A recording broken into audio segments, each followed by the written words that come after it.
Why is called a paradigm of Pabbat? He was a sociologist. So why should he be contributing to administration? He does not have a direct contribution in administration. He is more concerned with the study of society and the changing nature of relationship of society and the growth of institutions. Okay. So why he is a paradigm of Pabbat?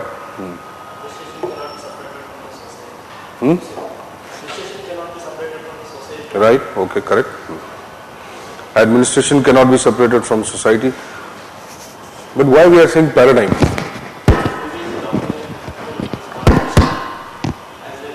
Public administration as a discipline, can it exist without Weber? What will you study? Okay. If you consider dichotomy as the basis of study of Pabbat, then obviously administration will become synonymous to bureaucracy. So you have to study bureaucracy. Okay. Even if you don't study so many other aspects which we do today, even then to have the critical content to initiate the discipline of public administration, we need the bureaucracy. Okay. But bureaucracy is not synonymous to government. Okay, that is how we perceive. Bureaucracy means the government system, but it is not true. Okay, Weber is conceiving the bureaucracy in a different form. Okay, let us say from typical or traditional type of society where mostly the farm or on-farm activities are done. So who will do it? The members of the family? Okay, that is also an organization. Can we consider that? Because the family is engaged in economic activity. So they might be managing certain things. But what kind of management will that be? Bolo bhai. Informal to hoga, but what type of management will it be? Will there be any rules applicable like we are reading here? Unity of command, this. Maybe a patriarchal society. There might be something like a centralized authority in the male or the male members of the family. Okay. So it will have certain rudiments of the organization. It will not have something what we call organization today. But from farm to, let's say, a shop to a trading agency, from trading agency to a factory, okay, from factory to big industrial corporations. Now this is a transition of the organization. You agree or not? This is how the organization, okay, economic organization, let us say. Okay, family is also an organization, but not purely economic organization. So from farm to a shop, from trading agency, then to a factory, then to a big corporation. So Weber studied all this. Okay, Weber's main logic was that how the evolution of the organizations took place. And these evolution of organizations were part and parcel of the evolution of society. So as the society evolves, it will require different forms of organization. If the society becomes more rational, will it accept that kind of traditional organization? It cannot fulfill its goals, its needs. Okay, none of its needs will be fulfilled if it is using a traditional organization in a rational society. So the moment we are saying rationalization of society, industrial revolution, renaissance, okay, scientific development, technology, the moment rationalization of society takes place, it will be manifested in the form of its organizations. Okay, that is the logic of Weber. So to understand this, he uses certain methodology. Okay, I have already used the term methodological anti-positivism. Okay, because till now if you have referred to any notes or maybe any other book, you might have seen Weber is considered a positivist. Oh no, that is not the logic. His methodology is not positivist. Okay, he is concerned with the rational knowledge. But how he is arriving at that rational knowledge, that is a totally different aspect. Okay, he is studying various aspects or diversities of the society. He is more concerned with the aberrations which exist in the society. Okay, we cannot control the social action, can we? Or anybody? Can we control the social action? No. So how a social action is conducted? Let us imagine two people are interacting. Okay. So everybody, or let's say these two people who are in interaction, every one of them will act according to his own idea, his own meaning of that situation. What you feel is important, you will act that way. And also at the same time, you will also assume that what is he going to do if I do this? If I say this, what he will say. Understanding? Both will do the same thing. So what? Social action is what? It is interpretive in nature. Interpretive means it is subject to the subjective meaning which an individual gives. It is not objective in nature. What is happening cannot be totally or absolutely understood. Okay, you cannot develop some universal facts of that interaction. Why? Because a part of that interaction is based on the subjective meaning which the people are giving who are part of this interaction. So I will assume that you are something or you are somebody, then I am going to say this, so you will do this. Are you getting? That is my subjective interpretation of you. So you will also have a subjective interpretation of me. Now extend this logic to a broader aspect or broader area known as the society. How the society now interacts, let's say large groups, communities, okay, society as a whole, how they are going to act. So there must be some consensus developed. There must be some common norms, some standards of conduct. Okay, based on that, people might say certain things are good or bad. So they might try to act in a good way, which will be acceptable by the others also. Others are also knowing that this is good and that is bad. Are you getting? So he's trying to understand that, okay, if I use this concept to study how the power is exercised, if I use this logic to understand how power is exercised in a society, then I will come to know that, okay, how the power institutions emerge. So if I have a traditional society, like you said, informal society, a family, so how power is accepted in a family?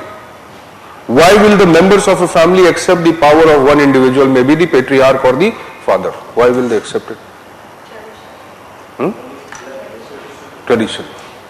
That means what? Tradition is the common norm which is enforced on all of them. And collectively they have accepted the tradition to be something valuable, something positive. Otherwise they will not accept it. Okay, or they may have been indoctrinated that way, right from the birth. Okay. So, if the power has to be exercised, there has to be something known as collective conscience. Okay. People must collectively accept it and it cannot be just imposed. Okay. There is a strong aspect of acceptance in the exercise of power. That is what Weber is saying. So Weber tries to understand that how from a traditional society to the modern society, how the social transition has taken place and how the social acceptance of the power has changed. So if I exercise power in a traditional manner in a modern society, there will be no acceptance. Are you understanding this now? That is the theory of social action. That how at the collective level power is exercised, authority is exercised, and how people accept this authority. Okay. And as Weber has contributed to the power and authority at the level of sociology or society, that is why he is important in administration. Because none of the organization will exist without power and authority. And government is one of the biggest organizations in the society which exercises power and authority. That is why he becomes relevant.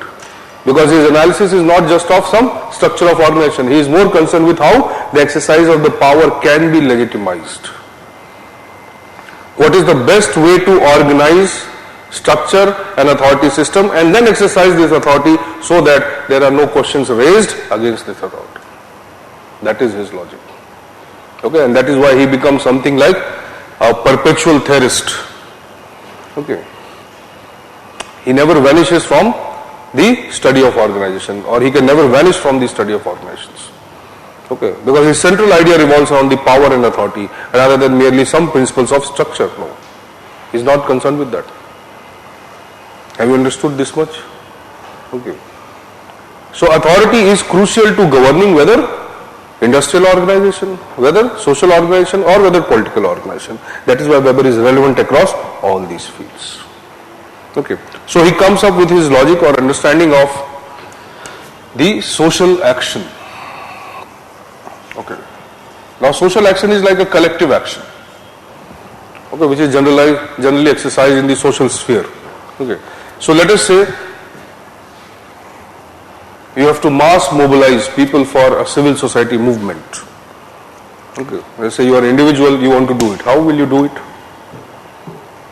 You want to create this kind of social action. Okay. So how will you do it? We learn from Kejriwal.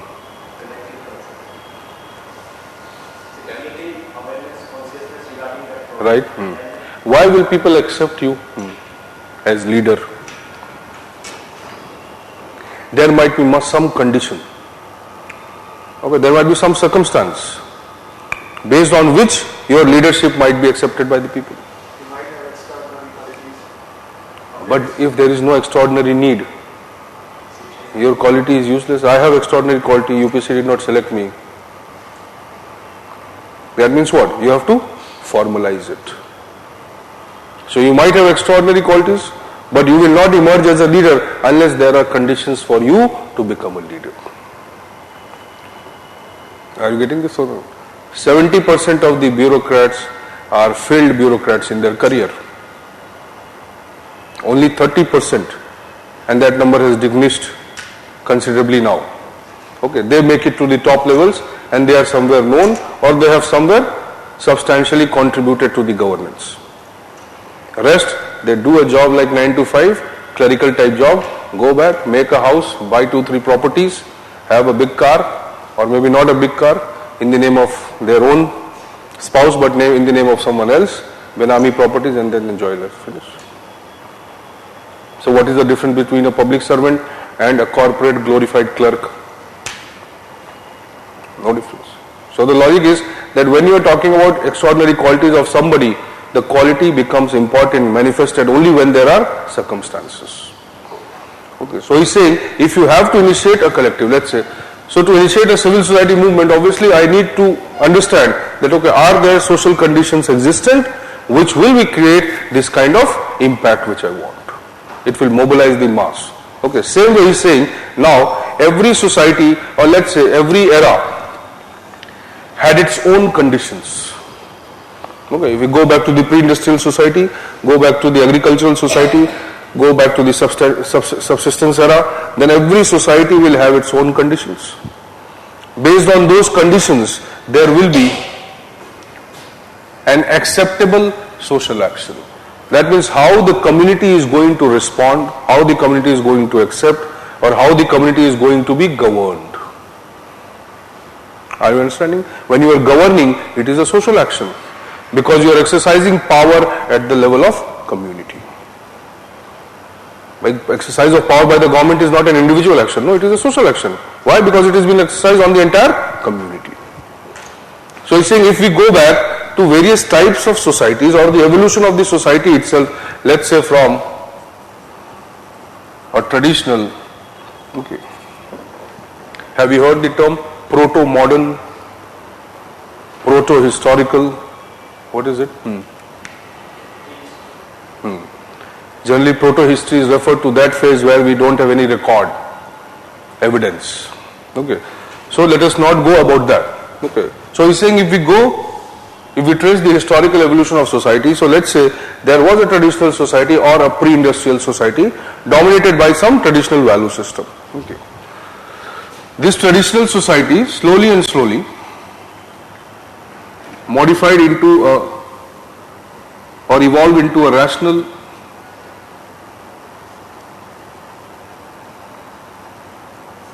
industrial society.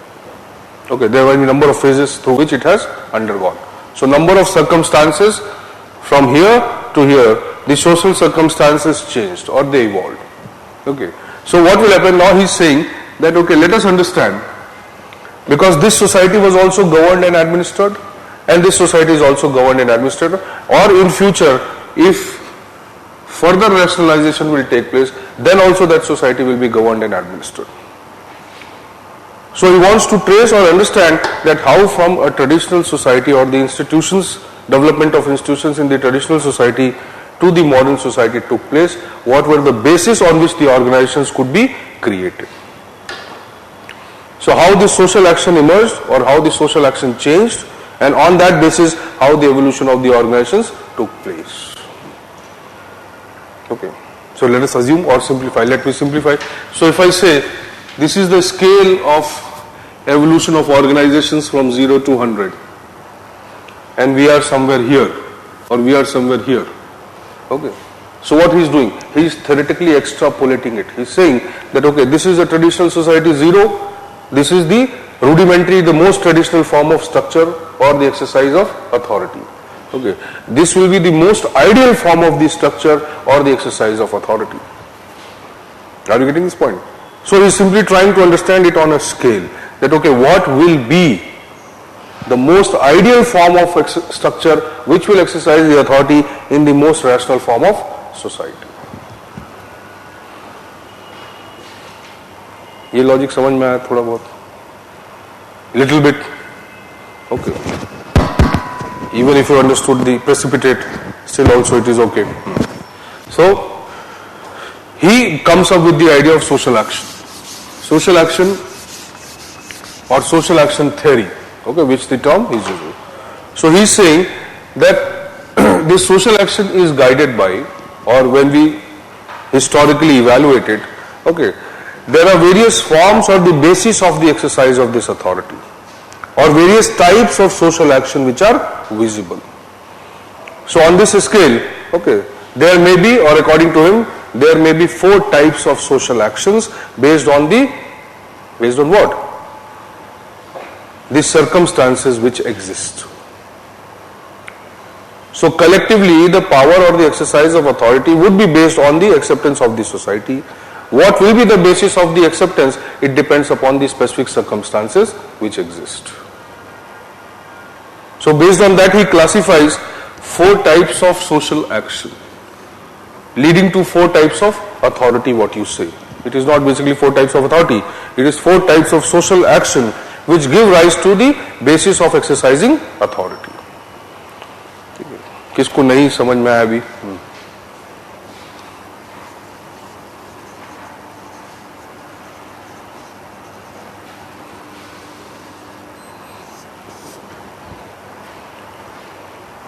किसी को नहीं आया? अगर पूछो भाई नहीं आया तो if you not understood kindly ask, it doesn't matter. अभी पूछ लो, फिर बीच में मत पूछना. अच्छा, fine. So there are 4 types of social action. One, okay,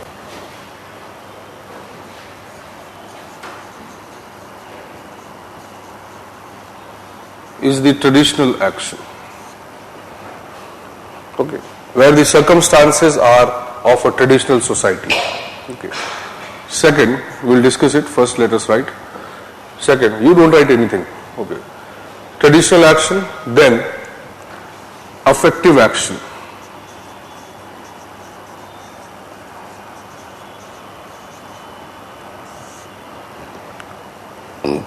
Affective action means the actions which are born out of emotions. Okay. So you might be an educated, rational person, but if something happens, okay, which emotionally disturbs you, your response would be emotional rather than rational. Hota bhi. In your life, you do that also. Okay. So this is basically based on traditions, culture dominated. Okay. This is based on emotions. Okay. Third is worth rational action.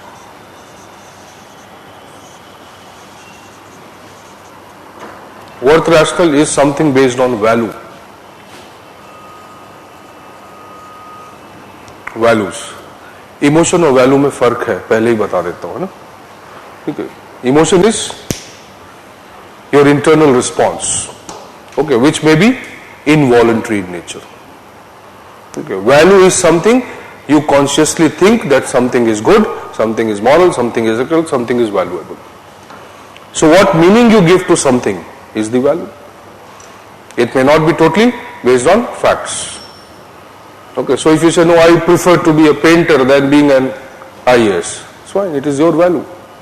So your action will be driven by the values which you give, or the preferences which you give to certain things in your life.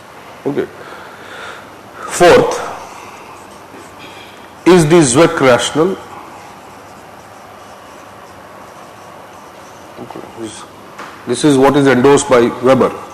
Zweck rational action. He is saying it is totally a rational action. Rational based on empirical facts.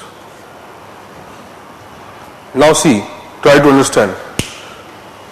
If I want to elicit a particular kind of action from the people, okay, so in a traditional society I would know that people's response to a traditional action or traditional authority would be positive.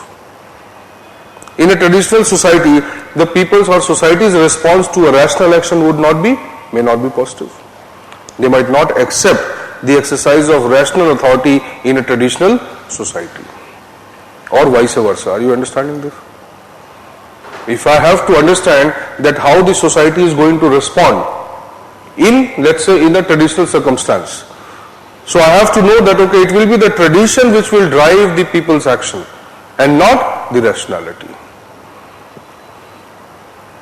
So the kind of institution or the structure I will create which will exercise the authority in a traditional society, what kind of structure it will be? It will be a traditional authority structure.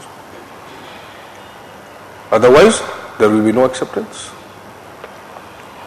So logically, okay, those kind of structures will emerge in this kind of society which legitimize the tradition or which are legitimized by the tradition. Are you understanding this? Okay. अब राम रहीम को कैसे लोग पसंद करेंगे? हर type के, everybody can or not?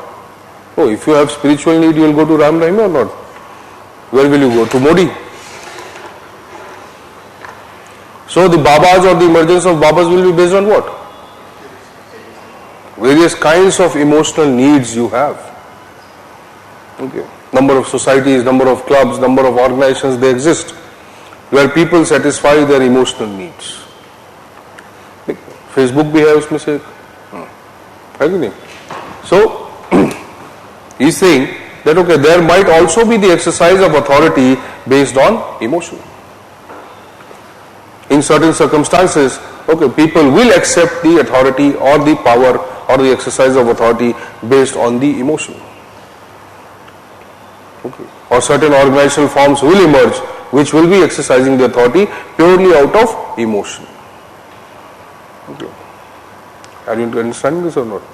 The family is a kind of organization, or extended families, or if there is a large family structure, most of the relationship is guided by the emotion, not by the rationality. Okay. Worth rational action. Okay. He's saying that, okay, yes, there are variety of organizations, okay, or variety of structures which exercise the power based on the values people give or values people have, like religious sects. Okay. Various traditional type of organizations, because it's based on value. Value means, like, let us say that people prefer a chocolate over a milk. Okay. So how the social response will change? They will look for the chocolate. Okay, they will avoid the milk. That's it. So what they will keep looking for the structures which is going to provide them the chocolate. So they will look for that. Now chocolate is better than milk. Okay. Now health conscious society, okay, it will look for those kind of structures which is going to benefit the health. Now, so values what? Or for that matter, in various aspects, the values will dominate. So you will be looking for those kind of organizations or the emergence of those kind of structures which satisfy your values. So people may have variety of forms of organization and they will be accepted. Because there are different types of communities, diversities, they have their own values, and so there will be number of organizations which will come up and they will satisfy them. Okay. But the value-based organizations will also be not rational. Rational in the sense, it may not be universal and impersonal in nature. It will satisfy the specific values of a specific community. Political parties, yes. Ideology-based. Okay. So, worth rational action is also a dominant action. Okay. Fourth he's saying is the Zweck rational action. Okay. Zweck rational action is obviously based on the rationality. He is saying that it is highly objective in nature. It will be universal. It is much more, it has a larger influence than compared to all this. Why? Because it is not restricted to a particular community value. It is not restricted to religious beliefs. It is not restricted to emotional responses. It is providing the basis of exercise of authority as the facts. So irrespective of your individual circumstance, your cultural circumstance, this kind of organization is going to serve you. Or let's say the society. So he's saying any organization which will be based on this type of action, it will be, or it will accept, or it will be accepted by the society much more rationally, much more easily than this. Okay, so he's comparing that if we exercise this authority, it may be based on some limited preferences. This is based on some individual notions. Okay, this may be based on community preferences, but this is based on something known as the law, the rationality. So its acceptance as well as its influence will be much broader than all of them. So if we create an organization based on this logic, it will be more universal compared to them. Will it be or not? The acceptability will be more, or it will be higher compared to them. Because it is not talking about a particular group or the community, it is talking about the society as a whole. इतना समझ में आया? नहीं आया? Rationalization is not guided by some organization. Rationalization is a natural process of evolution. The society will evolve. Okay. So the moment society evolves, it looks for the institutions. Okay. You cannot guide a rational society by a traditional structure. So it is obviously logical that if the society is traditional, then there will be emergence as well as the acceptance of those kind of structures. Okay. You can rationalize the society through education, information, awareness. Okay. But then society will start revolting if the structures are traditional. Happening in India also. Revolt against Khap Panchayats. Okay. Revolt against patriarchy. Revolt against gender stereotyping and so many things there are. That is the logic. So if you are educating the girl child or educating the females and still you want to exercise the patriarchal system, impossible. Understanding? But to exercise the authority, you have to understand that, okay, what will be the basis of its acceptance. If we don't understand that, we will never be able to understand why certain institutions emerged today, or they are more important today, and probably they were not there, let's say 50, 60, 70, 100 years back. So certain institutions which were very important 100 years back are not important today. Okay. So the Rajas, the monarchs, the kings, or the kind of dresses they used to wear, now you wear it and go on the road. And even if you claim you are a Raja, what will happen? Okay. You will send to Ranchi or Agra or wherever. Okay. So the logic is that obviously the social values and norms change. Okay, the perception of the people change. Okay, and that perception may be based on rationality, that may be based on some new values, modernity, whatever. So as it changes, the collective social action also changes. That means at the social level, you may not be able to do certain things because it is no more acceptable. Okay. So he brings his logic to understand how the bureaucracy or the evolution of bureaucracy has. Okay. Why he was considered as anti-positivist in his methodology? Because he used an approach. Wirth-Sahan approach, or was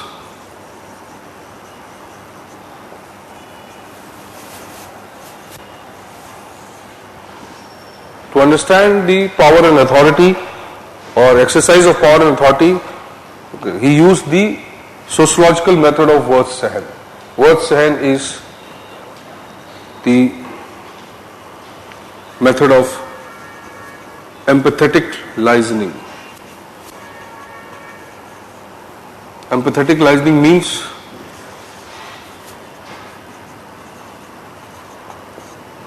the theorist wants to wear the shoes of the actors who are participating in a particular social action.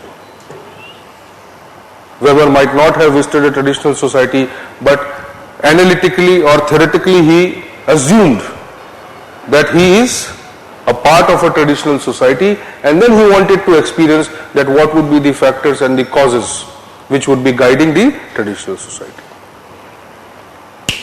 Why it is done? Let's say you want to know something, so you may be viewing it from outside. If you are viewing it from outside, your biasness will be visible. But if you become a participant in that, your biasness may go. That is the logic. That while understanding the nature of evolution of a society and the exercise of power and authority, he as a theorist, he assumed that he is part of that.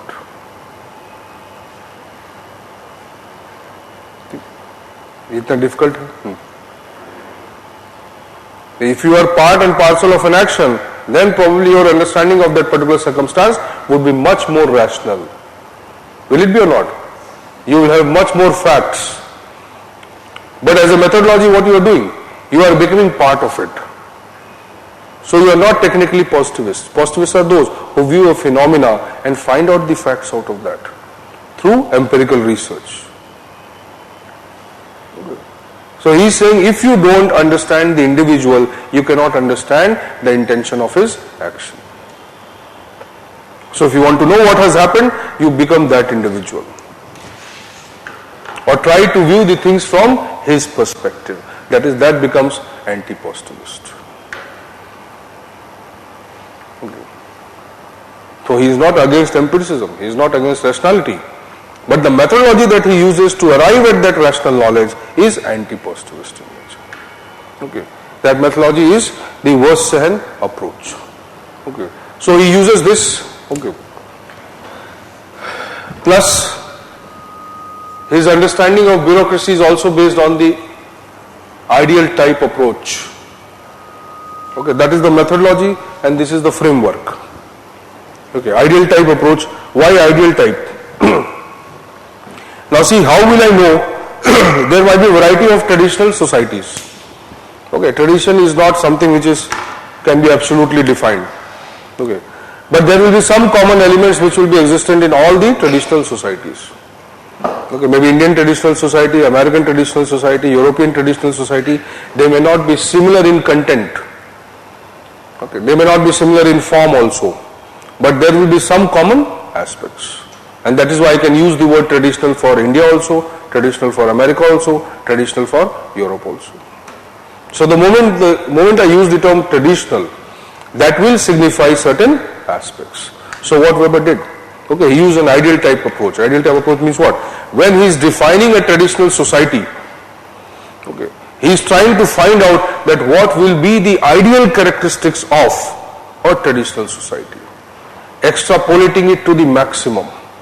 That if a traditional society has a patriarchy, then what will be the form of patriarchy which will be the most heightened form of patriarchy, which will be the most ideal form of patriarchy. Are you understanding this? Though it is not real. We don't know, we have not experienced it. Okay. So to understand that what will be a traditional society, what will be the traditional elements, he extrapolates it to the maximum. And then tries to find out, okay, what will be the aspects of a traditional society. So if today these are the traditional aspects are, let's say, present in Indian society in some form, they are not very dominant. Okay. They are irrelevant maybe today. So let's say as a theorist I go and study it and I find out that, okay, these are the elements. Okay, if this entire society was a traditional society, then how these elements would be present. So I'll go back, try to find out that, okay, this is the scope of traditional society today or tradition today. Now let me increase it to that extent where it would have been a pure traditional society. So he goes back in time, okay, theoretically obviously, and tries to find out that what will be the most developed, the ideal aspects of a traditional system and ideal aspects of the rational system. Likewise, okay, to understand all his authority types or social action, he goes into the ideal condition, which might not be existent. Even if you are saying rational society, today also we are not in the ideal stage of rationality. But he uses it. He does it. Why? Why will he do it?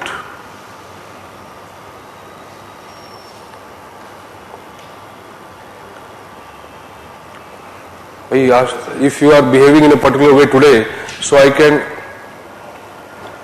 let us say theoretically, I can understand what you will be when all your characteristics are well developed. How will you look like? Okay, you look like this. Are you getting? Something like that. So why we'll do it? Correct. To have a benchmark. So if I have to understand that what is the nature of different types of traditional societies, I need to have a benchmark regarding what is a traditional society. So from there I can draw the reference and compare. So if I want to know what will be the maximum or the most developed forms of rationality, so I will create a benchmark of a rationality or rational society, and then I will try to evaluate at what stage of rationalization we are right now. Are you getting this point? Okay, that is why his approach is also known as ideal type. He tried to understand or study these kind of actions in the ideal forms. Okay, in the most developed, most evolved forms.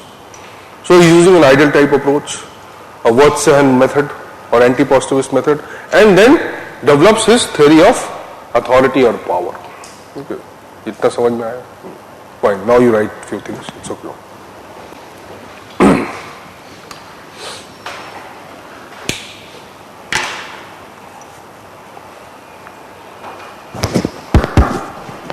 Okay, Max Weber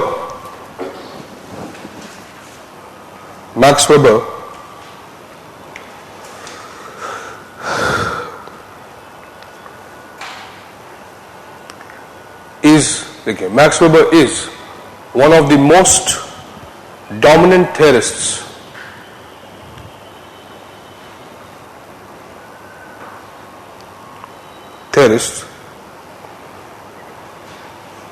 as far as the study of authority and power. As far as the study of authority and power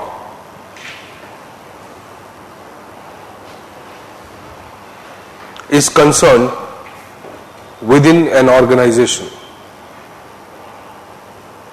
Within an organization. Being a sociologist,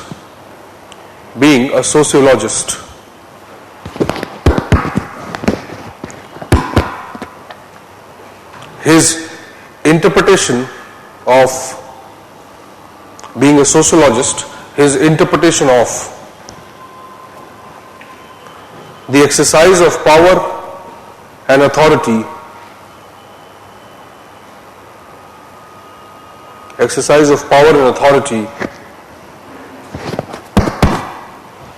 is based on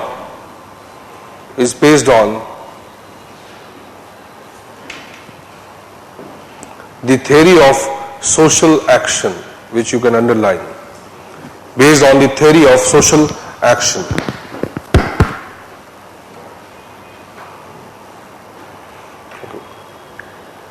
Every society has its own means of governing itself. Every society has its own means of governing itself. There may be variety of institutional forms.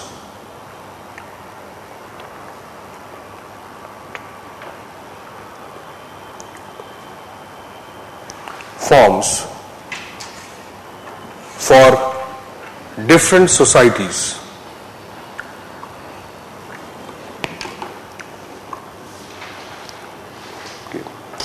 But in any society, the exercise of authority would be based on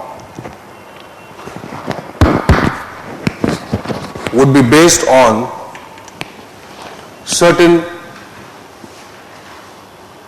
factors which legitimize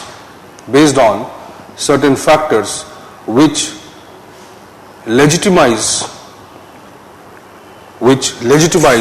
the exercise of this authority, which legitimize the exercise of this authority.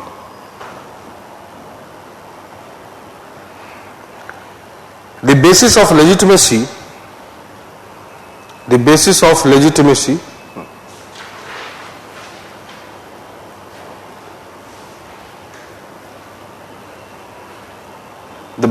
legitimacy would be dependent upon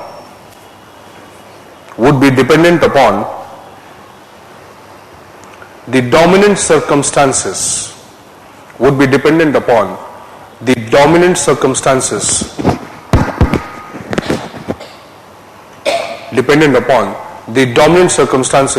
of that society. Dominant circumstances of that society.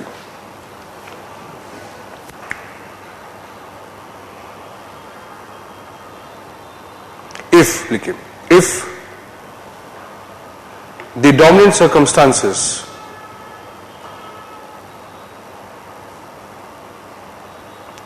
the dominant circumstances are traditional in nature,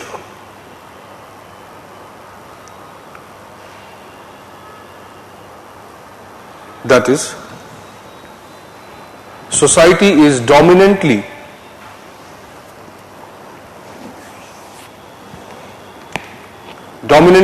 influenced by values, customs, beliefs, and religion, then it will accept the authority based on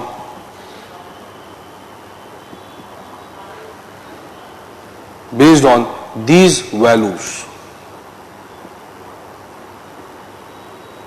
Tradition will form the basis of legitimacy.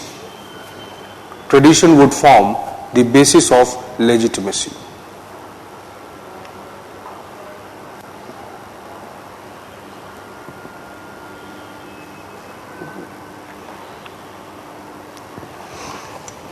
Okay, take another paragraph and write.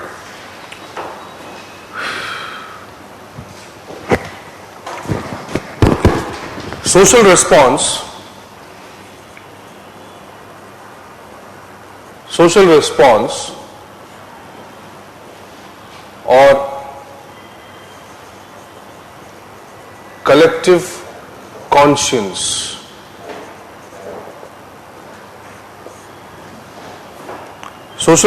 or collective conscience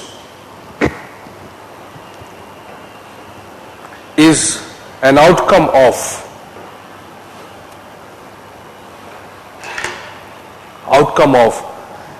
the values imbibed by the society,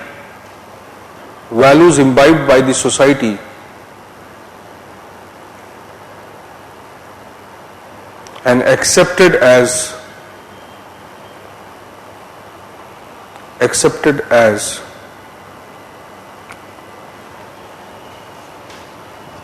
the standard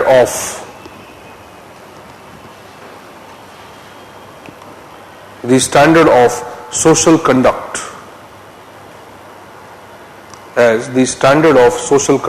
That means whatever the social response people will make or community will make, it will be based on certain standard norms which the people feel are correct. Okay. So the social or the societal response towards anything will be based on eventually something which is legitimate, but legitimacy or the basis of legitimacy may be different in different types of society. So once people accept that okay, it is legitimate, then people's response towards that will be favorable. If they don't accept it, it will be unfavorable. Okay. That is known as collective conscience. Okay. That it becomes part and parcel of your life. Okay. the response is instantaneous. Okay. You don't have to too much think consciously about it. It becomes like a natural instinct to you. So collective conscience, our respect towards democracy is born out of a collective conscience. Okay. The way we have imbibed the democratic values, or we prefer democracy over any other form of political system. Is it or not? Okay. If you go and ask anyone individually also, he might say yes, democracy is good. If you ask collectively also, they will say democracy is good. Why? That means what? That the society's collective conscience is in favor of democracy, or is dominated by democratic value system. Okay, so it is not easy to have a collective conscience unless you act on the basis of certain things which the society or individuals in the society feel is legitimate. Okay. Otherwise you will have to use dictatorial means. Okay. Dictatorial means are not the way of exercising the authority. Okay. So the legitimacy, even though autocrats may be accepted, okay, but then the collective conscience of that society would be very different from the collective conscience of a society governed by democracy. Okay, even though people are the same biological beings. So what is the difference? The difference is the value and the way they have been socialized. Okay. How we have cherished our historical legacy. Okay.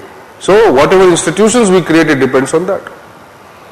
So Indian society, let's say from the Vedic times, okay, or from the pre-Vedic times, okay, even though we cannot say the pre-Vedic times can be used as a continuation of the Indian history, okay, but from the Vedic times itself, if you see, there have been instances of democracy visible.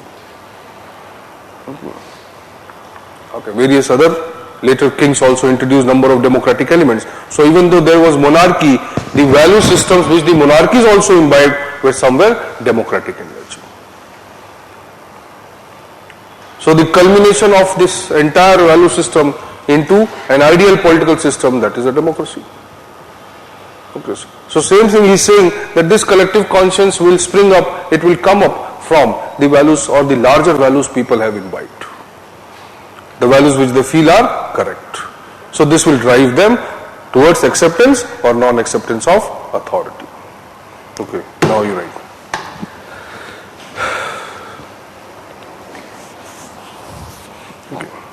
This collective conscience gives rise to the social action. This collective conscience gives rise to the social action.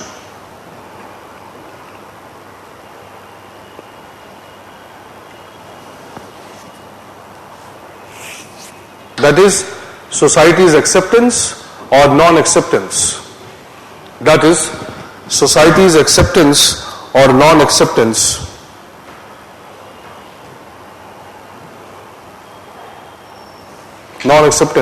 of the manner in which the authority is exercised, of the manner in which the authority is exercised.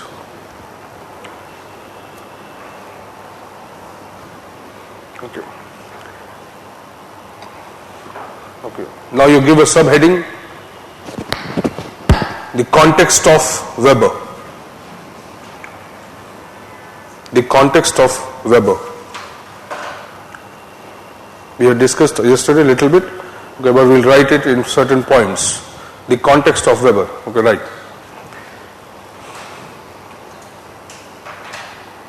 Okay, Weber experienced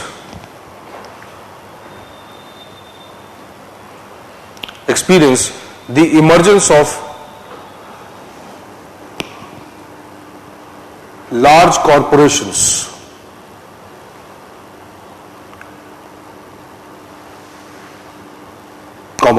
industrial organizations, and transition of monarchies into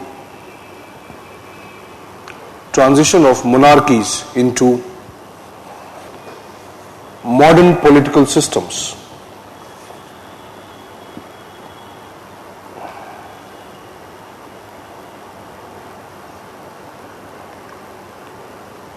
One of his important references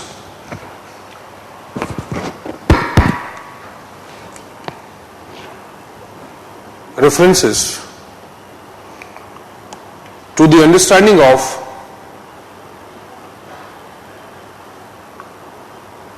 understanding of the emergence of new forms of organization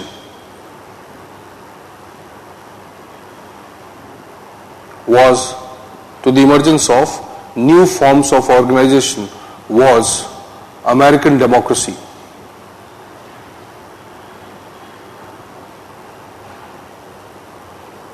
Okay. In fact, he himself was part of the committee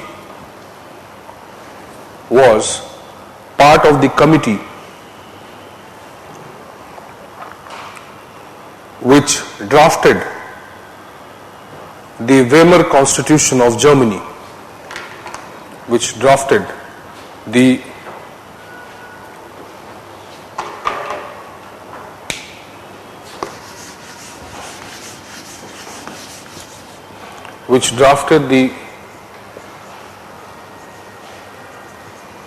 Weimar Constitution of Germany, which had democratic elements.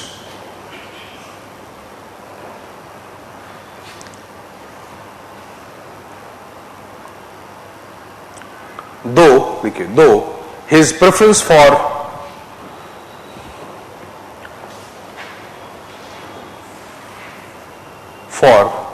the centralization of power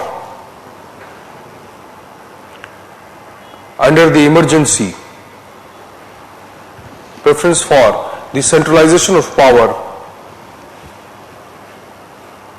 the emergency, in the bracket you can write Article 48 of the Weimar Constitution. Article 48 of the Weimar Constitution. Under emergency led to the misuse of this provision by Hitler.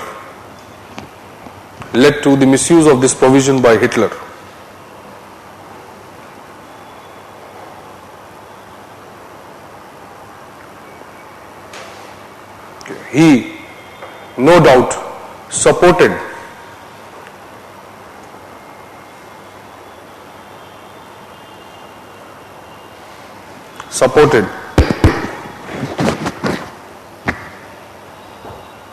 the exercise of authority for efficiency.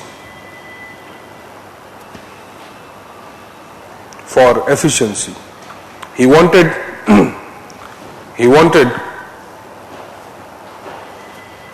to understand and contribute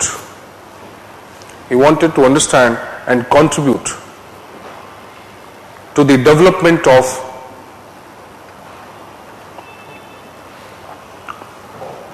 stable organizational structures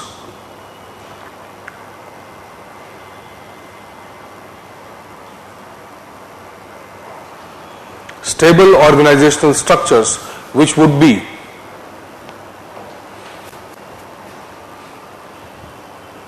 would be able to govern the modern societies.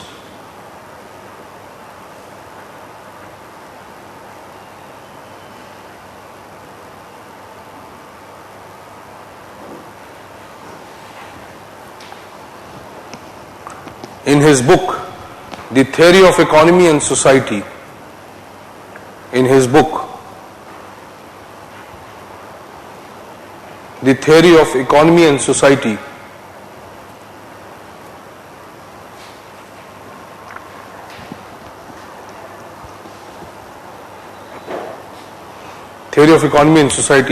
he tries to understand how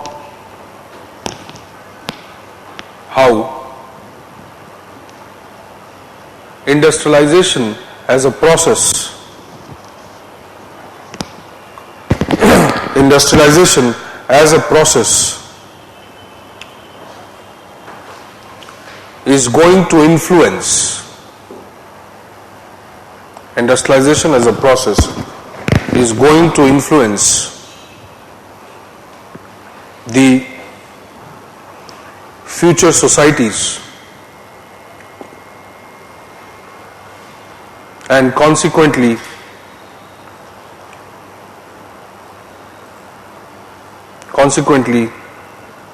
what would be the ideal structure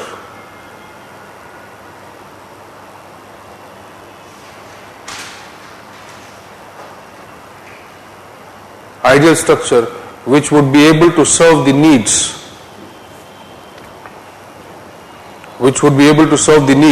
of these societies.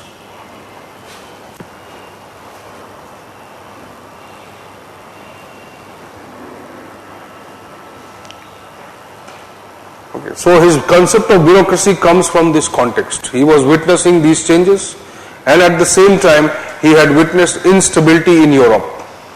So he was searching for what? A stable form of organization, because there was a transition going from the monarchies to the new forms of political system, even though not purely democratic, and at the same time the society was transforming from not being purely traditional to somewhere more modern or industrial society. So witnessing these two transitions, or you can say the social turbulence which he saw, he wanted to understand that, okay, how this is going to be culminated eventually, and how or which form of organizations will emerge. Okay. So it was not that he created the bureaucracy, try to understand. He only tried to understood the emergence of bureaucracy and idealized the features of that bureaucracy. Okay. We cannot say, people write in the answer, Weber created bureaucracy. No, this is wrong. Weber studied bureaucracy. Weber created a theory of bureaucracy. Weber did not create the bureaucracy. Was a social natural evolution based on the society's development. Okay. But his conception of the word bureaucracy, or his logic or theory of the word bureaucracy, the content which he developed regarding bureaucracy, is considered superior to any other content developed on the bureaucracy. So you can say his understanding of bureaucracy was far developed than any other contributor or any other writer who contributed to bureaucracy. Okay, so bureaucracy is not a term attributable to Weber. Okay, not even the structure. What we say today is the bureaucracy, or today what we feel is the ideal structure known as bureaucracy, that may be attributed to Weber.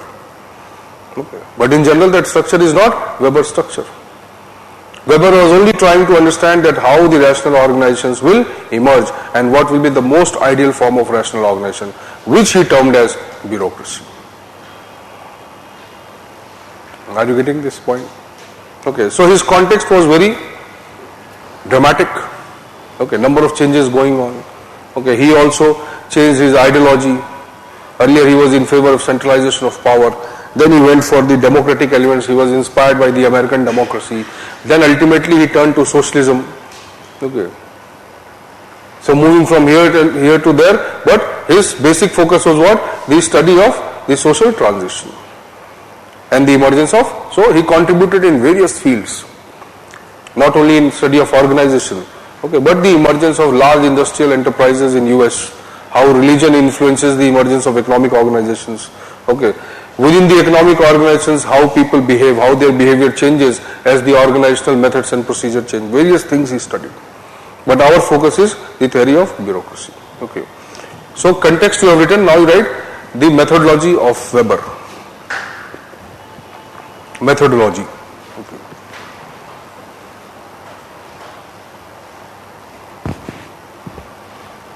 Methodology.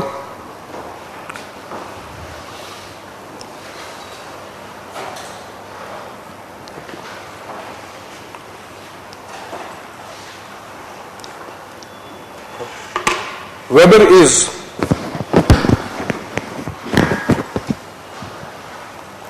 is considered as the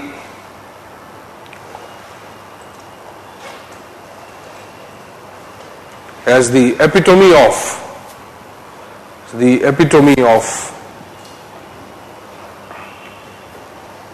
of the classical approach to the study of organizations.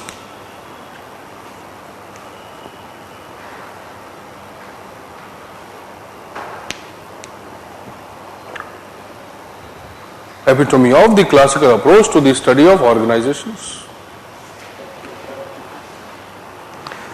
Okay. In that regard,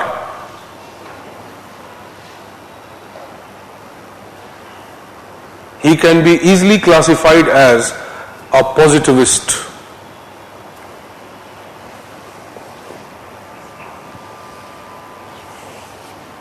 A positivist. Though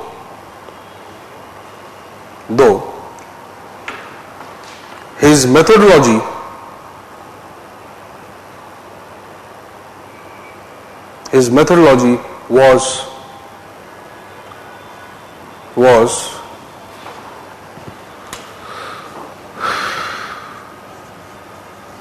anti or non-positivistic.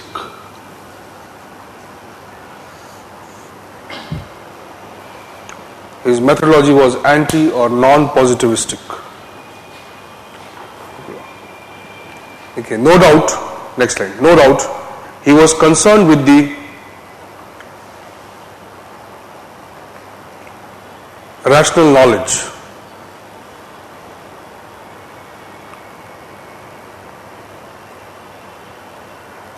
But the way he arrived at that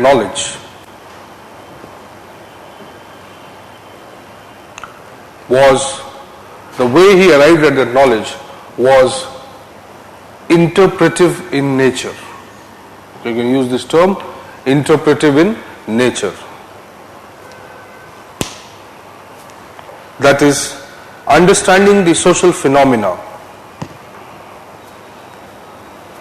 Understanding the social phenomena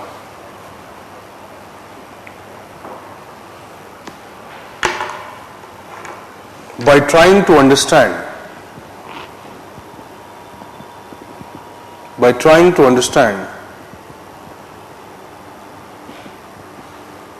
the subjective meanings which people give.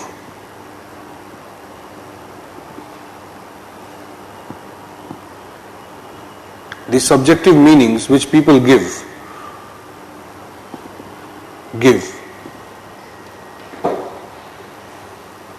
to the understanding of that particular phenomena.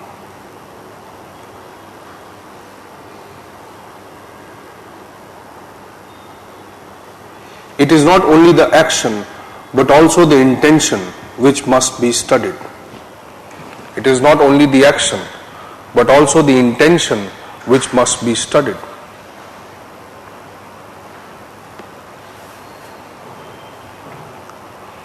Also the intention which must be studied.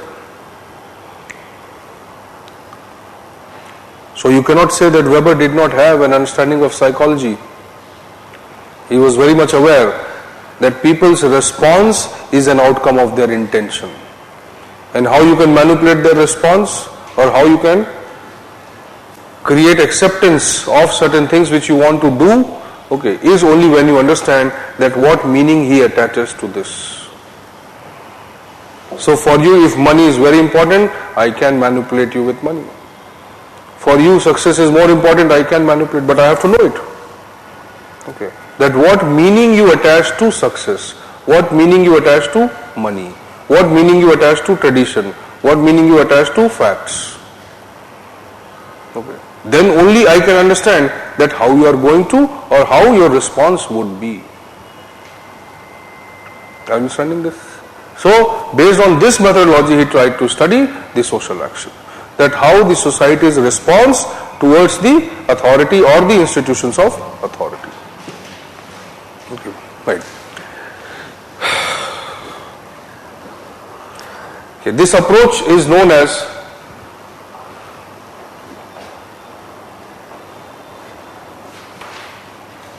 Verstehen word Sehen, Verstehen, was Sehen or was Sehenden? Verstehen or Verstehen? Was Sehen or was Sehenden approach?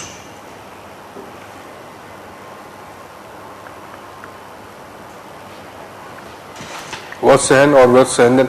German term. Okay. That is empathetic listening. Empathetic listening.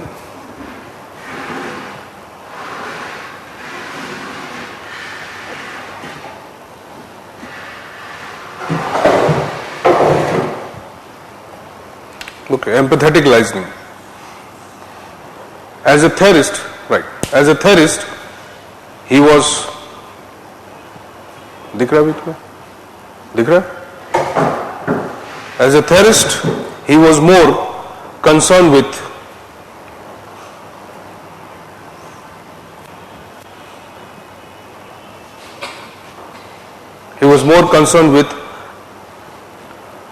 understanding how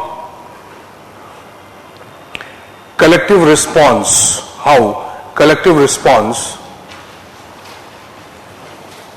is generated within a society.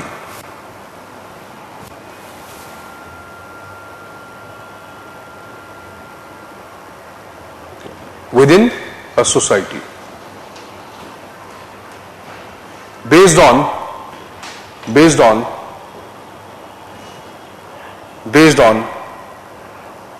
this understanding,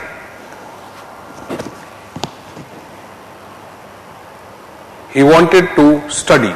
Based on this understanding, he wanted to study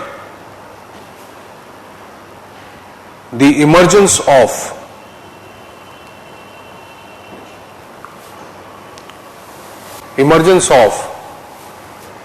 variety of institutions of authority,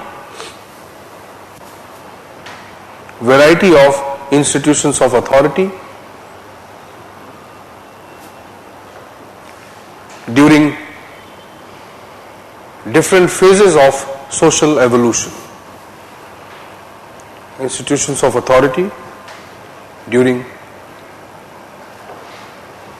various phases of social evolution. Okay. He uses the concept of social action.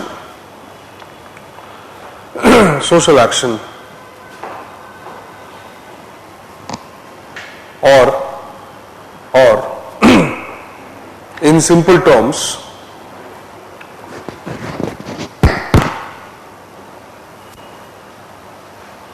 the basis on which, or in simple terms, these are what? These are the basis.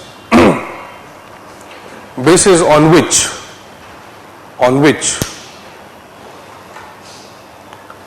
the authority is accepted in a society.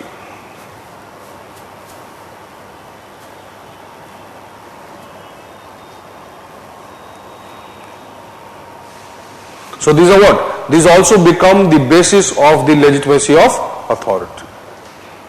Okay. According to Weber, there are 4 types of social actions.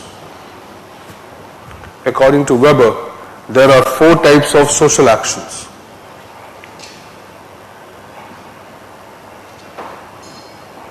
Four types of social actions.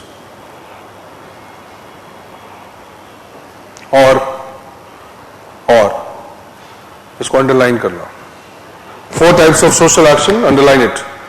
Or the basis of legitimization of authority.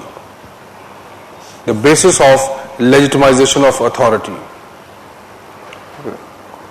So many times, or the basis of legitimization of authority. So many times questions are asked, what were the, or identify the legitimate forms of authority as highlighted by Weber, or the basis of legitimacy of authority as highlighted by Weber. All of them are legitimate. because the legitimacy depends upon the acceptance. It does not depend just upon the law. Okay. So in a traditional society, tradition is the law. Okay. Because there is no cognition of anything beyond the tradition. People do not know that anything else exists. For them, the king is God. For them, the clan or the head of the tribe is the God. So their perception is built around that idea. Okay, so all of them are legitimate. It is not that only this is legitimate. Okay, we use the term legal rational. That does not mean it is legitimate. Okay, socially all are legitimate. The only difference is the way or the process in which this is legitimized and the process in which this is legitimized. Okay, this is legitimized through logic, reason, rationality, and this is legitimized through the acceptance what is there, time immemorial. What has been accepted is accepted. Here what is created is based on questioning, logic, reason, and then it is accepted. Are you understanding this? बहुत तुम तो Newton हो तुम लोग.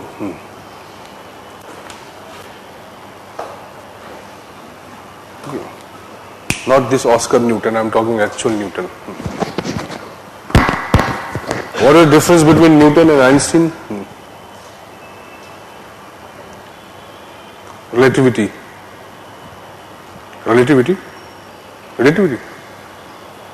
Who is more relevant, Newton or Einstein?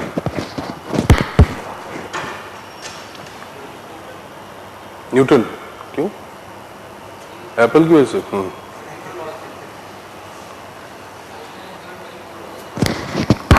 No, Einstein is not given few laws. Oh, you are talking about Newton's laws of motion. No, that is not the logic. Einstein improved upon what Newton said. Okay. Why relativity is important? ठीक है, ये भी relativity है. Okay. He is not saying this is bad. Okay. But when he is comparing this with this, okay, he is saying this is much more legitimate than this. Okay. All are legitimate. But why this becomes more legitimate? Because it is more impersonal. That is more personal. So this is like a scale. Okay. This may be probably highly personal. Okay. To let's say less personal. Okay. Then lesser personal and the least personal. Okay. High level of subjectivity. Subjectivity reduces. Okay, because the values may be attached due to certain basis and will be present in the larger population. Okay. Tradition more or less universalized, less subjective compared to them, least subjective or no subjectivity. So where there is no subjectivity, okay, that is same way the Newton's laws were subjective. Einstein's were not. Because Newton studied the laws in isolation. Einstein studied in relation. Okay, so they were more rational. Okay, so as the degree of rationality increases, the basis of legitimacy increases, becomes more objective in nature. So he is saying if the power is exercised on subjective basis, then his acceptance is not predictable. It may not create the kind of desired result we may want. Okay, there is also a possibility of non-acceptance. But if the authority is exercised on purely objective means, then the degree of acceptance will increase many times. And degree of acceptance by whom? The society. So from, you see the change, Taylor, one aspect of industrial organization. Fayol, the managerial aspect of industrial organization. Gulick and Ervig, let's say the process of organization, but still industrial organization. But yes, their logic or content could be used in the administrative aspect also.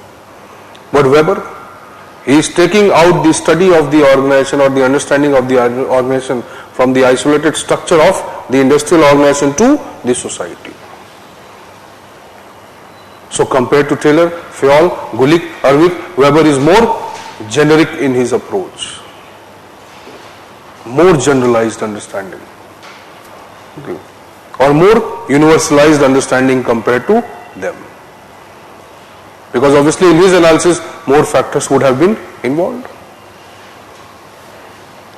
Are you getting this? Okay. So their view was restricted to a particular form of organization with respect to certain outputs which they needed. But his logic or study of organization is related to the way society is governed. So here society is the client. There probably a client is, or the consumer is the client. So the big difference. The way an industrial organization may be arranged, okay, in the same way a social organization cannot be arranged. A social organization would be much broader, much bigger, okay, much more elements would be there in the study of a social organization than merely an economic organization. But eventually organization is organization. So if we try to find out at the social level that, okay, what is the most ideal structure to govern or study, then this can be replicated in any other form of organization. That is his logic. Okay. Okay, try to understand. Even organization or industrial organization, they are also like societies. So if you are legitimizing the exercise of power based on some rules and regulations within an organization, same you can do in the society also. But if you find out that, okay, what will be the best basis of exercise of authority and power, be the exercise of authority or power be anywhere, be it family, be it society, be it political system, be it economic organization, be it cultural organization, anywhere. Okay. So Weber becomes more universal in his approach towards the study of organization than these people. Okay, they were more sectoral with respect to the study only in economic organizations. Have you understood this? So 4 types of social action. Likho bhai. 4 types of social action. Okay. Number 1. Okay, you start from here. Don't write it this way. First, the affective action based on the degree of objectivity. Increasing degree of objectivity. Okay. First, the affective action. Okay. This action is an outcome of emotional response. Outcome of emotional response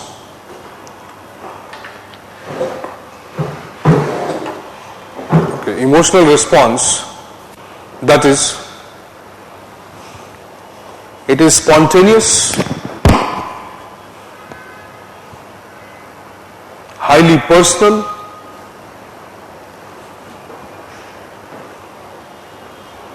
and subjective.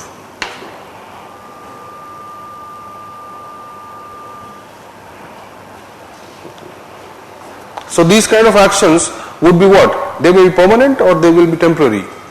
Temporary. Okay, bits and pieces they will be visible, but yes, they are also the responses, okay, or the basis of exercising of authority that can be emotion also.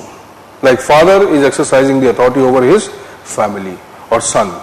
The basis is both the tradition as well as the emotion. But emotion is more dominant there. Okay. So tradition says that, okay, we must respect our elders.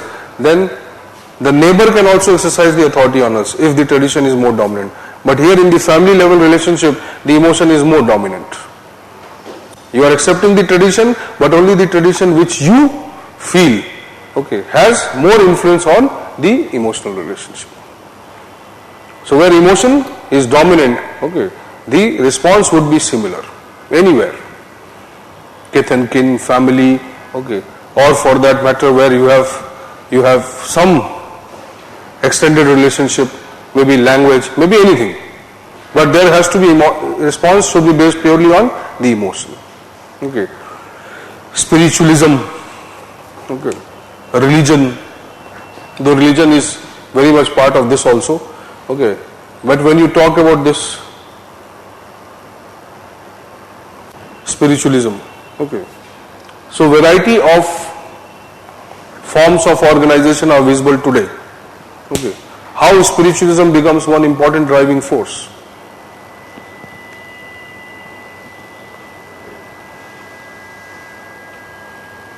Is it satisfying some of your emotional needs? Emotional stability. Okay. Maybe some, what you can say, some aspirations, non-material aspirations. Okay.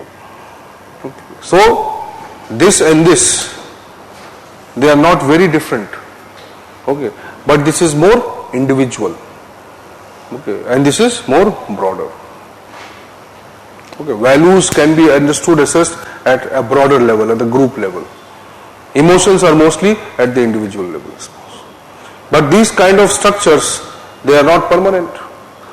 Even if you use emotion as the basis of exercising the authority, okay, it will not or it cannot be done at the larger level. It may be restricted to homes, extended family, or some neighborhood only. Is it or not? So the influence of the authority based on the emotion would be restricted only to those people or members who are part or somewhere related to the person who is exercising the authority. Have you heard of have you seen the movie Godfather? अच्छा, पुराना भी नहीं देखा, नया भी नहीं देखा, ठीक है? क्या किया तुमने? सिर्फ पढ़ाई भी ऐसी तो नहीं की है, लग रहा है. देख,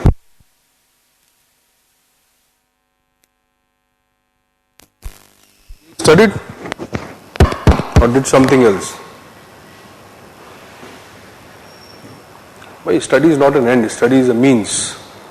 Knowledge is an end, okay, which you will never achieve. Okay. So if you did study only, okay, so neither you gained knowledge, neither you enjoyed.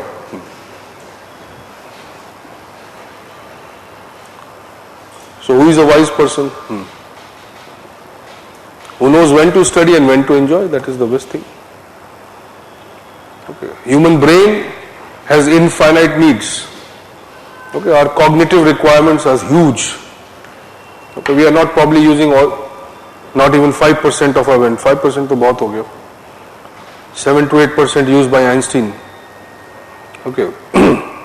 So let us assume that even if we use 5%, that means what? There are numerous requirements. Aesthetic, intellectual, okay, physical, material, luxury, comfort, music, art, number of things are needed. If you don't process your brain, if you don't nurture yourself, what will happen? पर जिसको nourishment नहीं मिलता वो कैसा होता है? Stunted growth होता है इसका. So logic is don't let your brain suffer because of your subjective understanding of IAS preparation. That is your subjective understanding. That is not an objective understanding. It is over glamorized. है कि नहीं? IAS बनना है तो बाहर मत देखो, बाहर मत निकलो, बात मत करो. तो IAS इंसान के लिए किसी और के लिए? But the exam would have been made by some humans based on the human capability. So if it is beyond human capability, then don't do it. Leave it. Okay, if it is within human capability, then it will also include all the frailties of the human being. तो Godfather भी नहीं देखा तुमने. So at least watch such movies which give you some food for thought. So in that movie, let's say Godfather, what happens? Or in the America, okay, number of Europeans they settled. Okay, so Italians and Jews, they became very powerful. Okay, Italians because they were mostly involved in the gang wars. Okay, they had or mafia. Okay, that is a big study how this organization emerges. Now see, that organization is not based on rationality. That organization is based on emotion. But large Italian mafia organizations emerged and they were highly organized in nature. Drug cartels. Okay. Have you heard of drug cartels at least? Okay. So, Colombia, ये सब areas बहुत famous हैं. Sicily in Italy. Okay. Most of the mafia is coming from Sicily. Okay. So if you study the emergence of those kind of organizations, those organizations are purely started as a family business. Okay. So within a group of people, members of a family, okay, they start or they initiate this kind of organization. But slowly and slowly what they do, they keep adding kith and kin. Various generations get involved in that. Okay. And what is the common bond?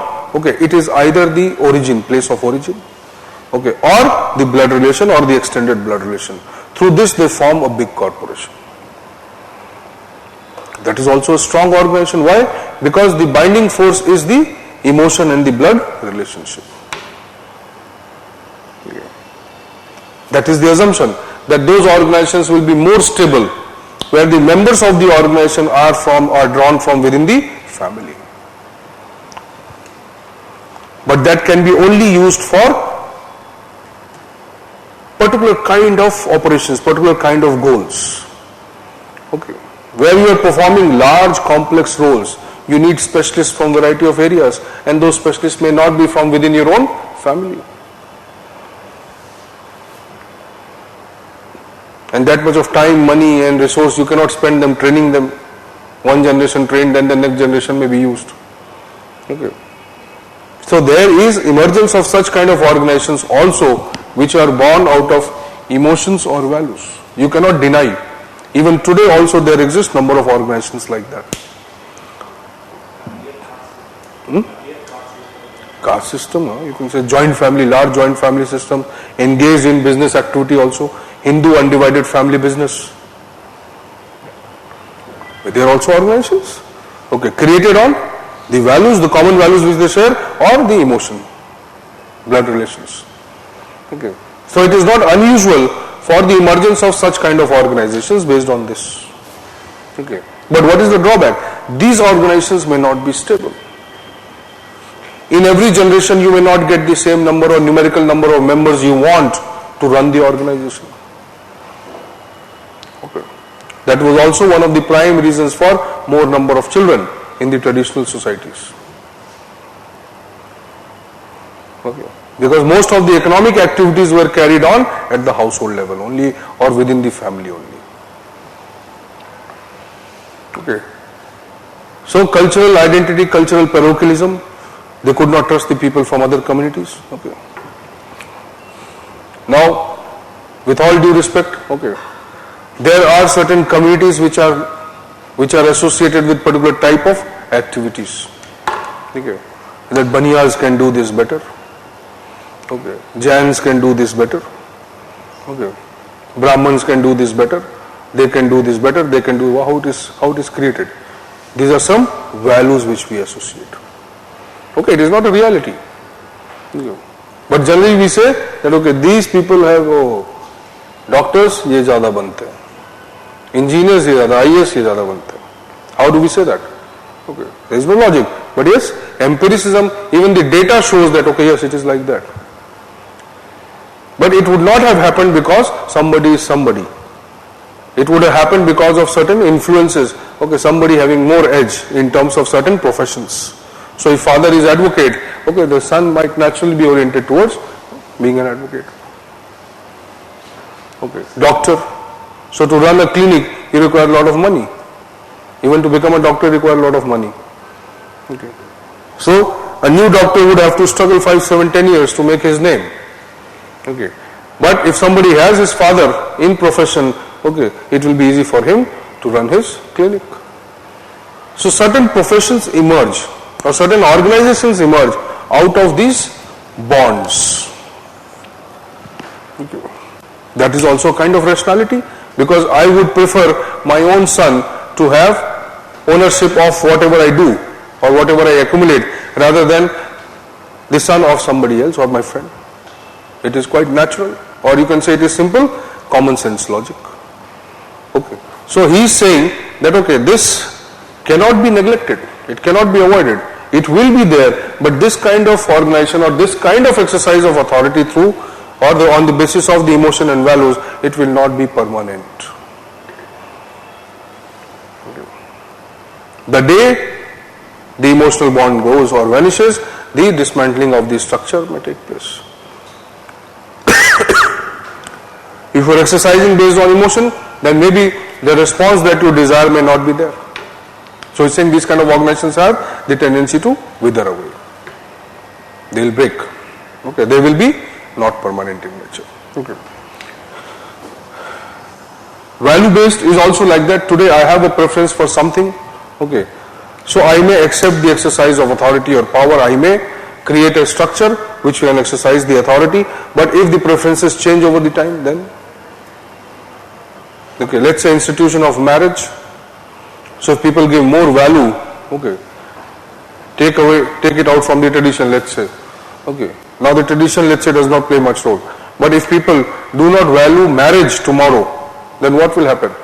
The institution of marriage or marriage as an institution, okay, the authority it exercised on the lives of people, it will vanish over the time. Okay, so transformation of the institution of marriage from the traditional structure now to live in relationship, so not changed. So the values, the preferences change. The basis of the exercise of authority changes or it vanishes away. Are you understanding this? So today I value maybe spiritualism is so dominant, the life, the materialism is so dominant in people's life, okay, that they are seeking the spiritual solace somewhere outside. And because that need probably is much more dominant because of the conditions which exist in today's society. So people will be looking for that need.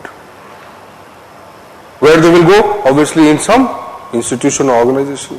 Now that organization is based on the logic of the need or the value which people associate with it, so they can exercise the authority. Okay. Even when we talk about democracy, it is not divide of the values. Our value, our preference for the democracy, and so the emergence of democracy. The state can exercise the power, no doubt, on the basis of law. Okay. But if the people want, if people don't accept law to be legitimate, they can revolt against the law also. Okay, this has happened many places. ये revolution, Jat revolution, ये revolution क्यों है? Right? When the law is once established, the Supreme Court has given the judgment, the government has made a policy, accept it, but you will not. Okay. So the values, the role of values cannot be undermined as far as the social action is concerned. Even the rational society, the dominant social response comes from the values. Okay. The belief that, okay, this is rational, okay, that itself is a value, that I prefer rationality over something. So we as individuals or we as group, when we prefer rationality, we will accept the rational authority. So the value is the preference. Okay. So he's saying that value or the preference people attach to certain things or communities or society as a whole, okay, that also becomes the basis of exercise of authority, like your Ram Rahim or this and so many people. Religion becomes the basis. Okay. Values associated with religion, more moral, more ethical. So you see the exercise, maybe the exercise of authority by a Baba over you is more than the Supreme Court. Okay. Are you getting? So it is not necessary that this will be the only objectively accepted by you. No. Unless you assess the utility of something with respect to yourself or a particular group, till that time you are not going to accept it. That is the meaning of value. Okay. Value is not just about some norms. Value is saying what preference or what importance you attach to certain things. Based on that, the power or authority can be exercised on. Right. Worth rational action, the second.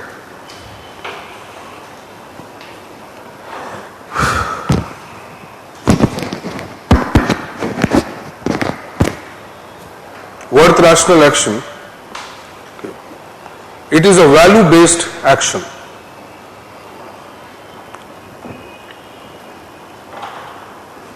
Value-based action.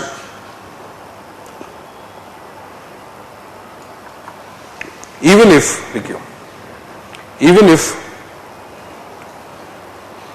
means used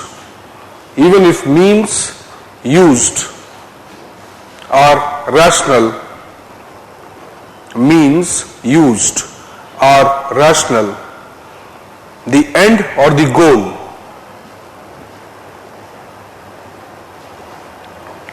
is based on certain values or preferences.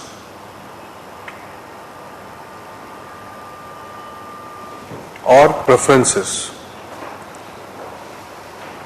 Okay. Like I said, if there is a mafia system based on emotions or certain values which they have, common values or beliefs they have, the way they will conduct it may be rational.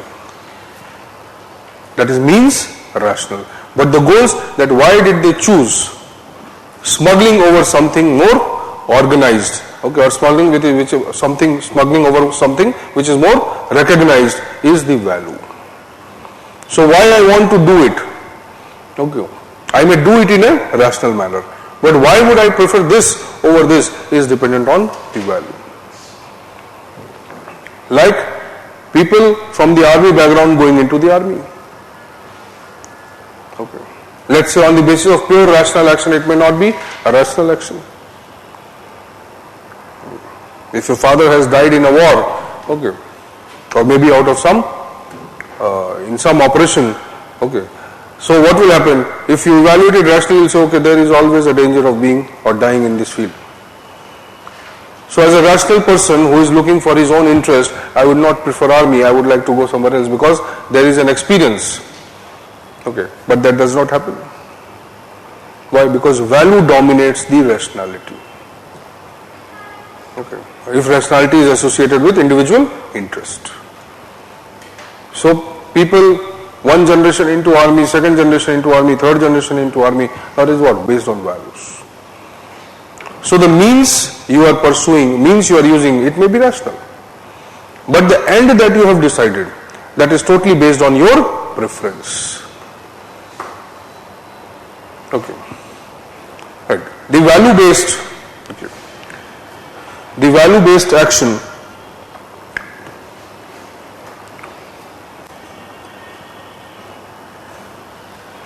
may not be totally irrational. Okay, that is, it is not out of beyond a logic or without a logic. May not be totally irrational, but it is certainly guided by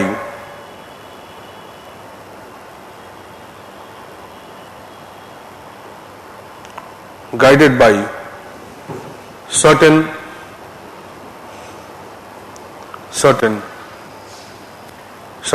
factors that dominate a particular individual or a group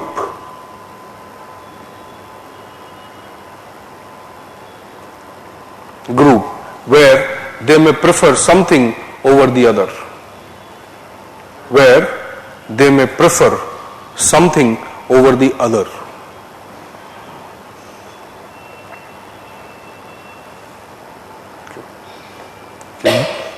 Now take another paragraph and write. Okay, you make a box.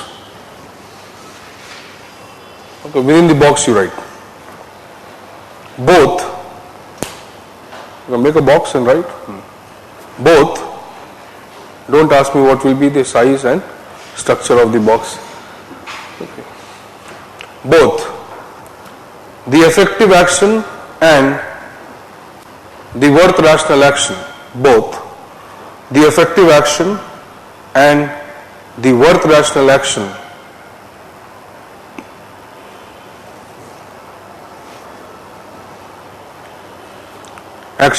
may be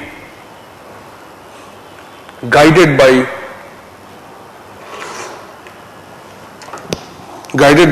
high emotional intensity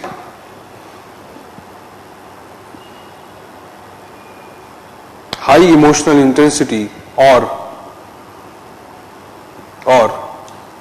dominant subjective considerations.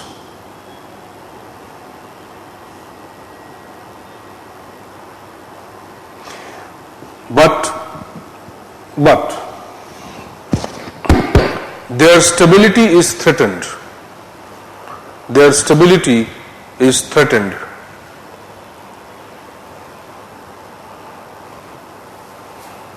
Stability is threatened the moment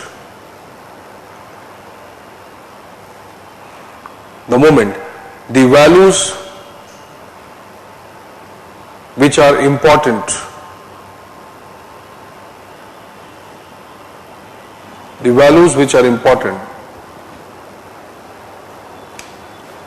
become irrelevant. The values which are important become irrelevant. That means the very moment,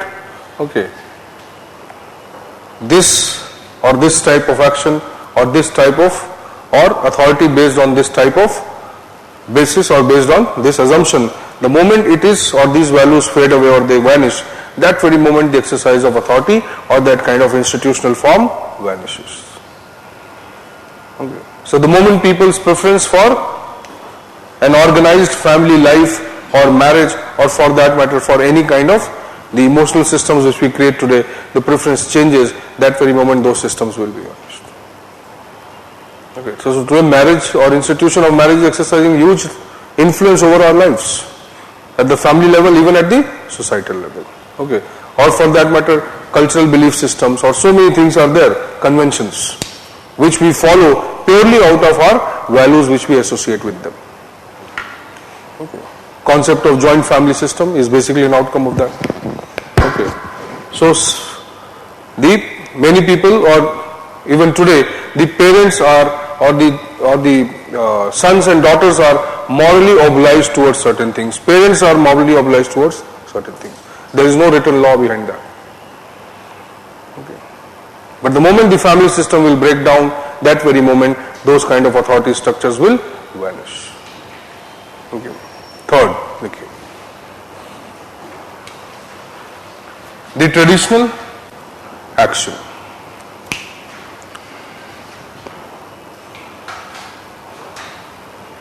It is based on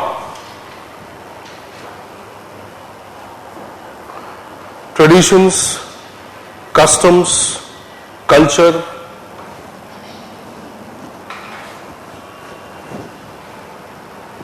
established traditions, customs, culture, established norms, religion, etc. It is quite stable in form. It is quite stable in form as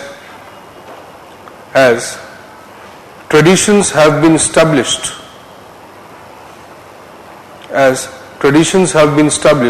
over a long period of time. As traditions have been established over a long period of time, their constant usage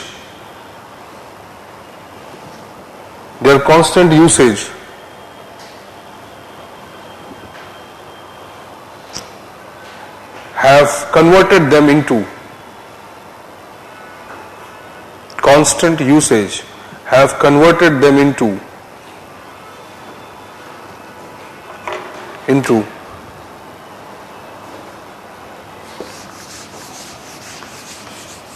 into a habit or mental pattern.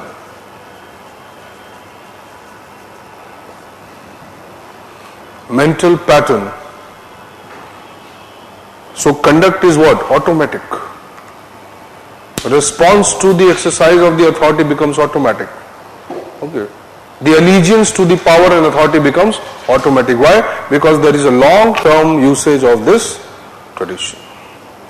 So tradition, emotions are short-lived. Values may change from generation to generation, from person to person, community to community. But traditions are what? Traditions have come into being after a number of years of established usage of these traditions. They are much more standardized than these two. Even though we can say that, this includes both this. Because somewhere the traditions or belief in tradition is also outborn out of values. preference for religion, preference for ideals and norms and something, cultural beliefs over certain things. So that is why we accept the authority or power of those elements, okay, because of our value system.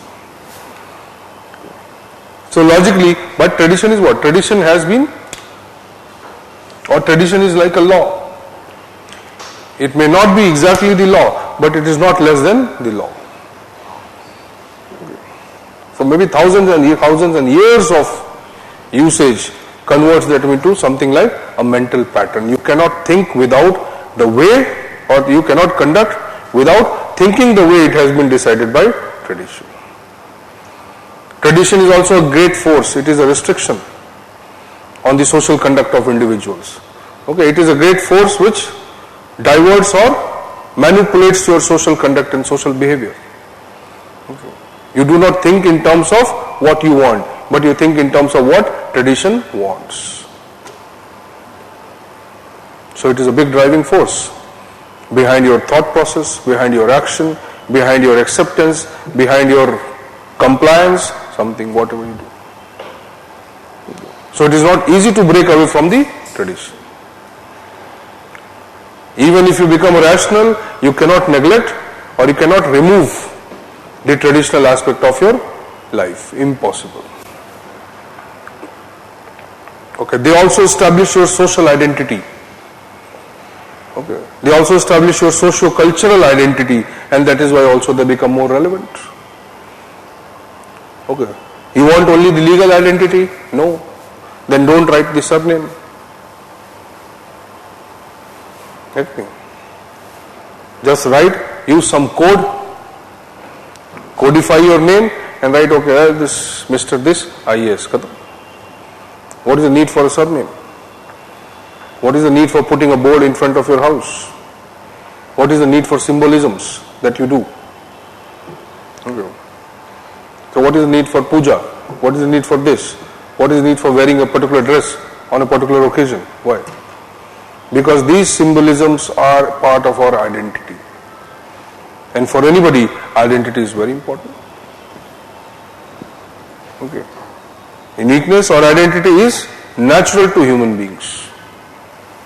Okay.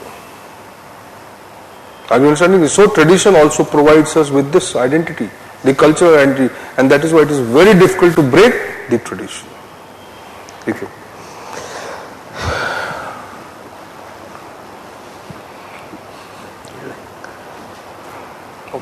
Okay. Even the dominance of tradition, in the exercise of authority,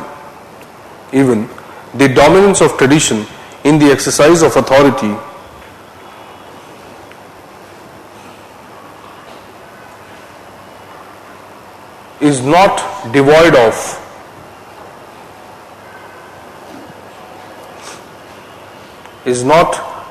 of the influence of values.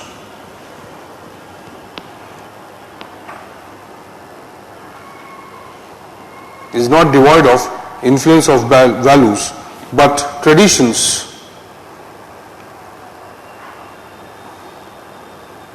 have more universal character than emotions. Traditions have more universal character than emotions.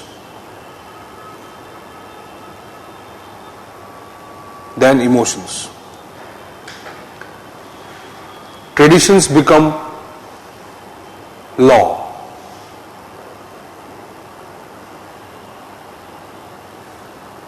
Traditions become law because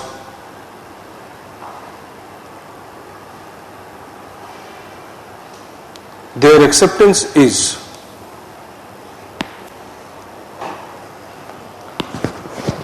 desirable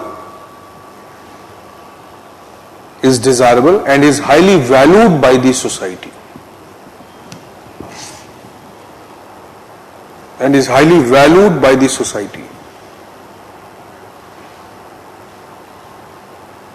Membership of the society, next line, membership of the society is based on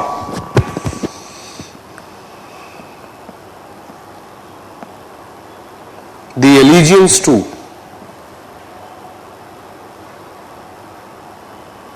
the traditions. So, allegiance to the tradition. So, people who are not following the tradition or who may not be accepting the traditions, okay, they are disallowed from the membership of the society.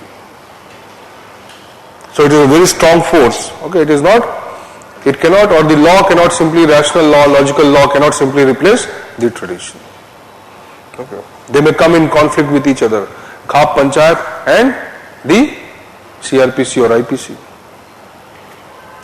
Patriarchy and the Domestic Violence Act, or Uniform Civil Code and the personal laws. Okay. So it is quite obvious that sometimes the tradition dominates the law and sometimes the law dominates the tradition, like dowry, okay, or sati as a cultural practice. Okay, diminished over the time, no doubt. Okay. So law dominated the tradition, but caste system, the law could not dominate the tradition. Caste system still relevant, still practiced, and still very much part and parcel of Indian society. So it is very much possible that even if rational laws are established, okay, or there will be number of laws which we will make, which will be based on the traditions only, where we will not divert from the tradition. Okay. Like the personal laws which you are talking about. So if there is a law, or I am talking about a rational law,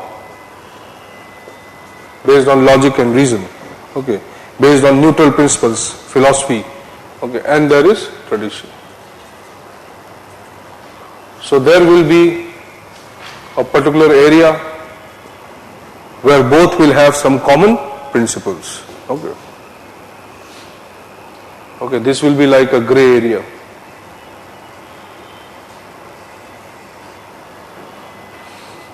What law says and what tradition says, not much difference, in fact not very clear. Okay, in fact law and tradition can collaborate various aspects. Okay. So this, the Weber's logic, okay, that there can be a segregation of this and this is not possible. Okay, if you see democracy, democracy is also born out of the tradition. How? There is a huge traditional influence in Indian democracy. No, I am not talking that way. But you see how people vote. Based on caste, based on religion, based on culture. Means are rational, end is tradition based, end is value based. Why you want to elect him? Because he will do, he is the protector of your identity, he is the protector of your religion, he is the protector of your caste. But how you are doing it? Through the modern democratic means. Understanding? So it is not possible easily to detach the rational law from the tradition. Okay. Various laws still exist which are dominated by tradition, or in various areas there are no laws and only the tradition dominates. Where? The personal laws. Okay. So biggest example is the personal law.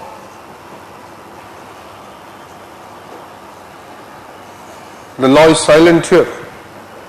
Okay. The law does not have the ability to change these personal laws. Very difficult. And even if it is doing, it is a very slow change. Right. Okay. Okay. The tradition becomes, you make this diagram. Okay. Otherwise, why have I made it? For an example, you just made it somewhere.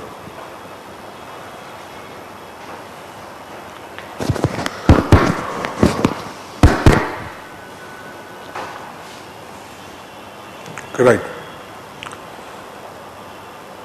Okay. Traditions establish the cultural identity of the individuals or the groups.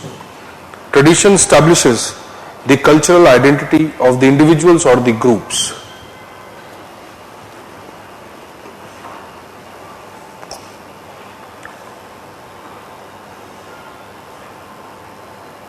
the groups. Cultural identity of the individuals or the groups. And also it distinguishes one community from the another.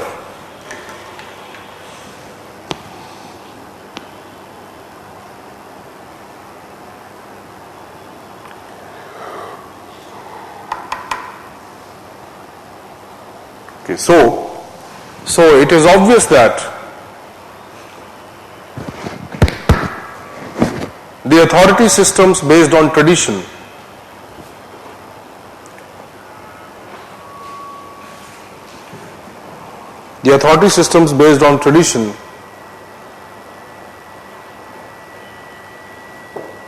would have permanence and stability.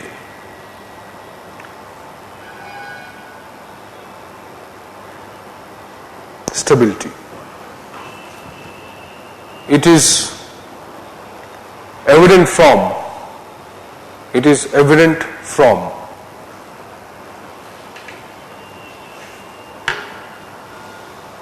but the monarchical rule has been the longest in the history of the human existence. Okay. Traditional rule or monarchical rules. Why? Obviously because of the acceptance of the king as the god, agent of God. Okay. Or based on certain values. But your hereditary nature of rule is based on what? The tradition. Okay. Religious. Okay. Now Dalai Lama and Dalai Lama ke then next Lama and then next Lama, what is that? Okay. So they are purely based on certain signs depicted by the god. Okay. Or for that matter, anywhere you see. So the traditional rule, okay, even today also number of countries which have become democratic in nature, still people prefer the traditional rule over the democracy. Can you give an example? Bhutan का नाम सुना होगा. People never wanted the democracy there. People wanted monarchy. But the king himself went for the democratic system. Though it is a symbolic monarchy also. Okay, but he went for a purely democratic system, 2008. Japan is a symbolic monarchy. Okay, even though it is a democracy. But it is a symbolic monarchy. Highly industrialized, highly rational. But in spite of this rationality, people still prefer to have a king. However symbolic it may be. UK is the biggest example where the traditions could not be changed in spite of the democracy coming in the 15th century. But democracy came to UK or Europe in 15th century. But still the institution of monarchy is still there. So it is more like a symbol. It is a mental peace to have a monarchy. Okay. Even though people have become highly rational, industrialization came there first. Okay. Still it could not dismantle the values of monarchy. Okay. Our entire politics, democratic system, it works on that. Okay. So Weber is saying that okay, it is very difficult to change or transform this. Okay. But yes, it will come from the internal forces. We are not changing it from outside. Okay. As the members of the society themselves will rationalize slowly and slowly. Okay. They will start questioning the tradition. And now if they revolt against the tradition or the tradition becomes non-functional for us, it becomes a restriction in the growth, then people will discard the tradition and then they will embrace the new value system which will lead to the rational systems. Okay, लिखिए. Okay. क्या लिखा अभी, कहाँ पे था? हाँ, evident from the existence of monarchical and traditional institutions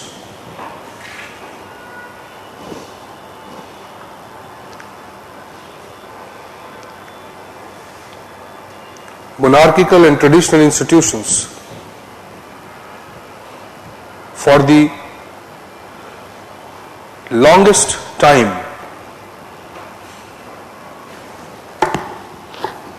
in the history of organized human existence. That is why I have used the word organized. Organized human existence. Now see, the tribal society still wants to be governed by tradition. So there are numerous societies today also, even if we claim that this is a post-industrial world now. Okay, we have matured, industrialization is almost complete. Okay, still we cannot claim that all the societies in the world have rationalized. Impossible. Autocrats are still there. Kings are still there. Okay, the tribal communities are still there who still go by the same rituals or rules and regulations which have been followed since 2000, 3000 years. Okay. So you cannot deny the dominance of tradition in the life of human beings. Okay. But take another paragraph and write. But as the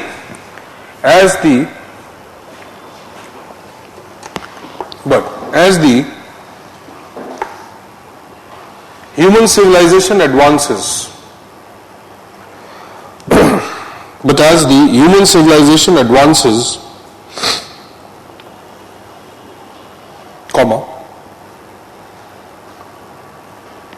science and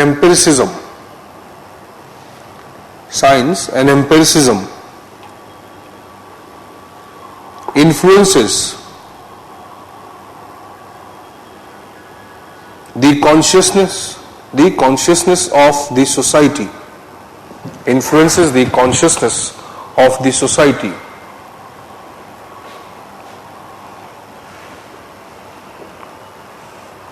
the people start questioning the established.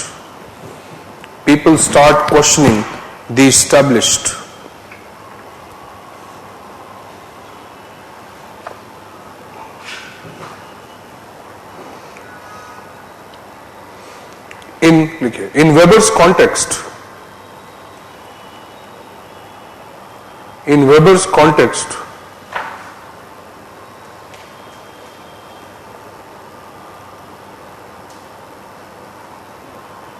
the influence of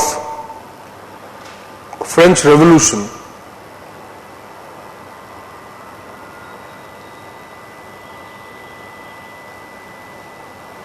and consequent emergence of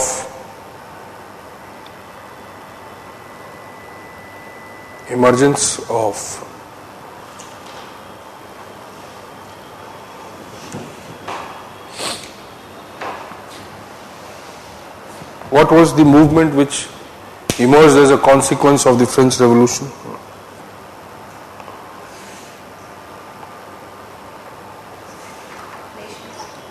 Positivism here. Okay. Emergence of positivism. We started questioning everything. Fact became the basis of knowledge, not the tradition, not the value. Emergence of positivism influenced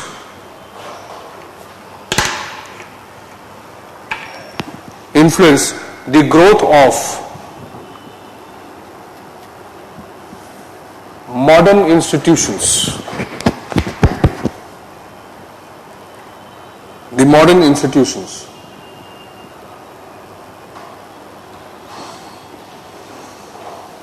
Theocracy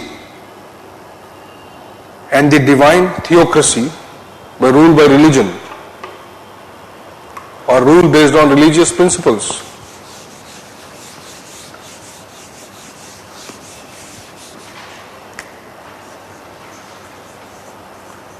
Theocracy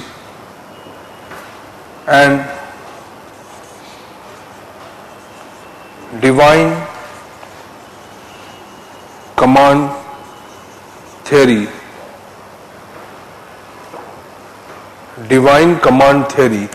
lost their relevance.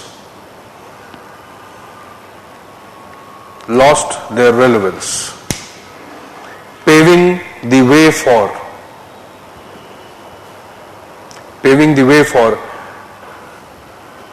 greater rationalization of societies.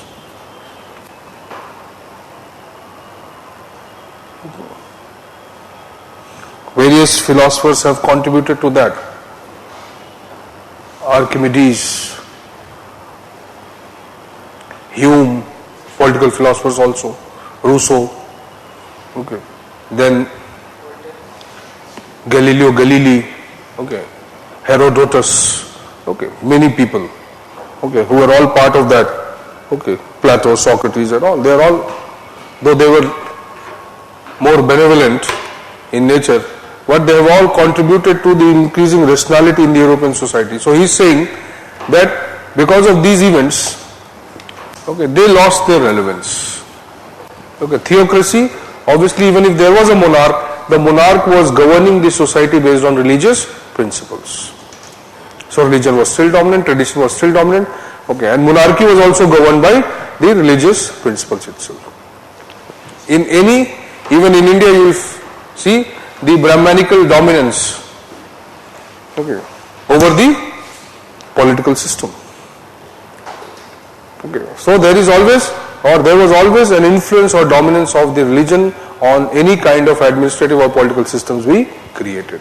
So he's saying in Europe this goes away, this goes away. Okay, divine command theory kya hai?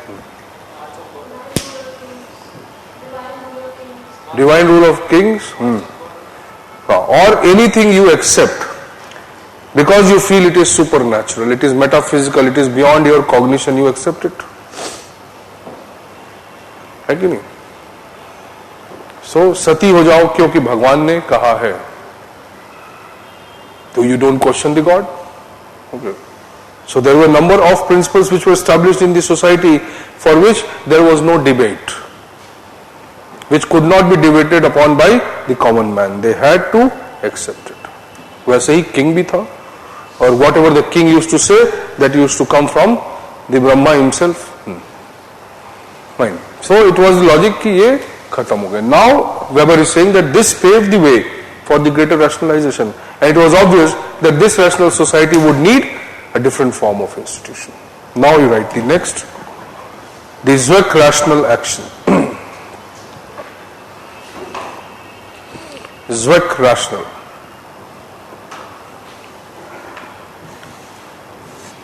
Zweck rational action. Okay. It is based on logic and rationality.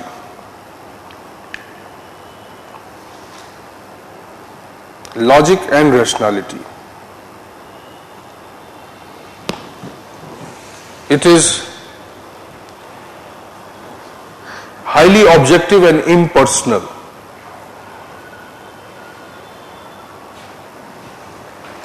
Highly objective and impersonal. The collective conscience of the society, the collective conscience of the society is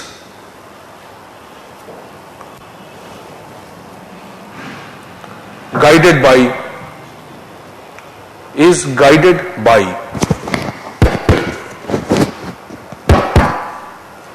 empiricism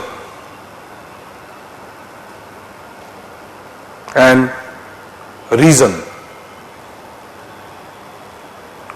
The compliance to the authority,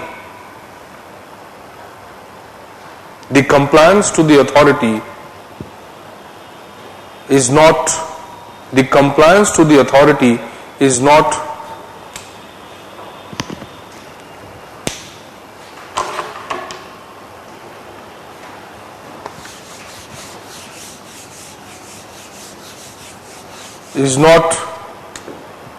mechanical.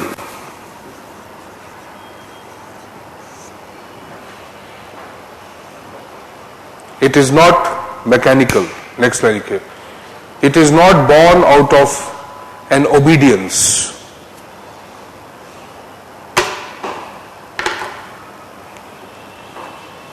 or loyalty. Not born out of an obedience or loyalty or patronage.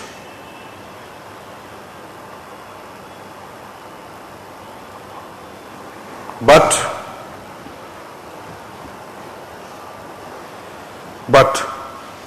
out of the belief that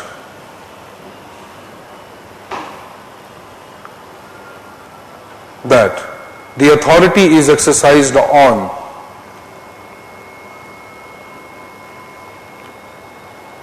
rules, regulations, laws,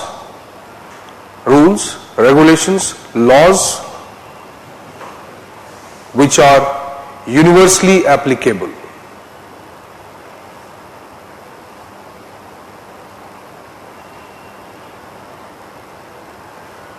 So there is this kind of social action which is based on the rationality, has a belief that whatever we are accepting or whatever institutions are exercising the authority, they are purely for the benefit of the society.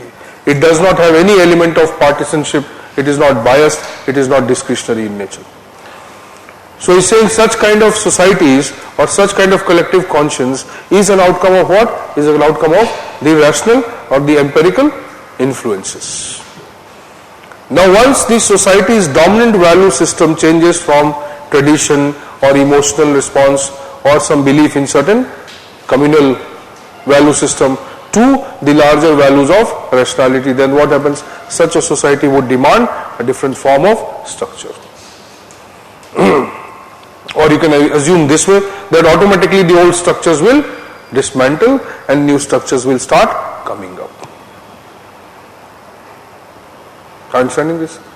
So if the malls come, okay, what kind of retail FDI is given in India? I mean 100% FDI in which type of retail? Multi-brand. Single brand. So what will happen to the traditional shops? Okay, they are also existent. Okay. But on Sundays, okay, or maybe holidays, people have developed a hobby, that is a leisure activity to visit the malls. But eventually they will buy it from the kirana shop because he will give the udhar. The credit is not available in the malls. Okay. But what is logic? Now see the coexistence of both forms of organizations. Okay. It is also serving some need and it is also serving some need. Okay. But what will happen? Let's say eventually if the malls modify themselves on the lines of the kirana stores, then the utility of kirana stores will be over. So even the rational systems, what? They imbibe certain aspects of the tradition and values. Okay, rational does not mean that it is purely automatic in nature. It is purely facts. Here facts would mean what? The facts of the specific society. Okay. But Weber, when he is talking about this kind of action, okay, or the organizations which will be emerging as a consequence of this kind of action, he is not talking about specific societies. He is saying there are some universal principles based on which this action can be controlled or guided. If we talk about India, then if you have to control the Indians or we have to govern India as a society, then there should be some elements which should be Indianized or not. Same for USA, same for UK, same for Europe, same for anything.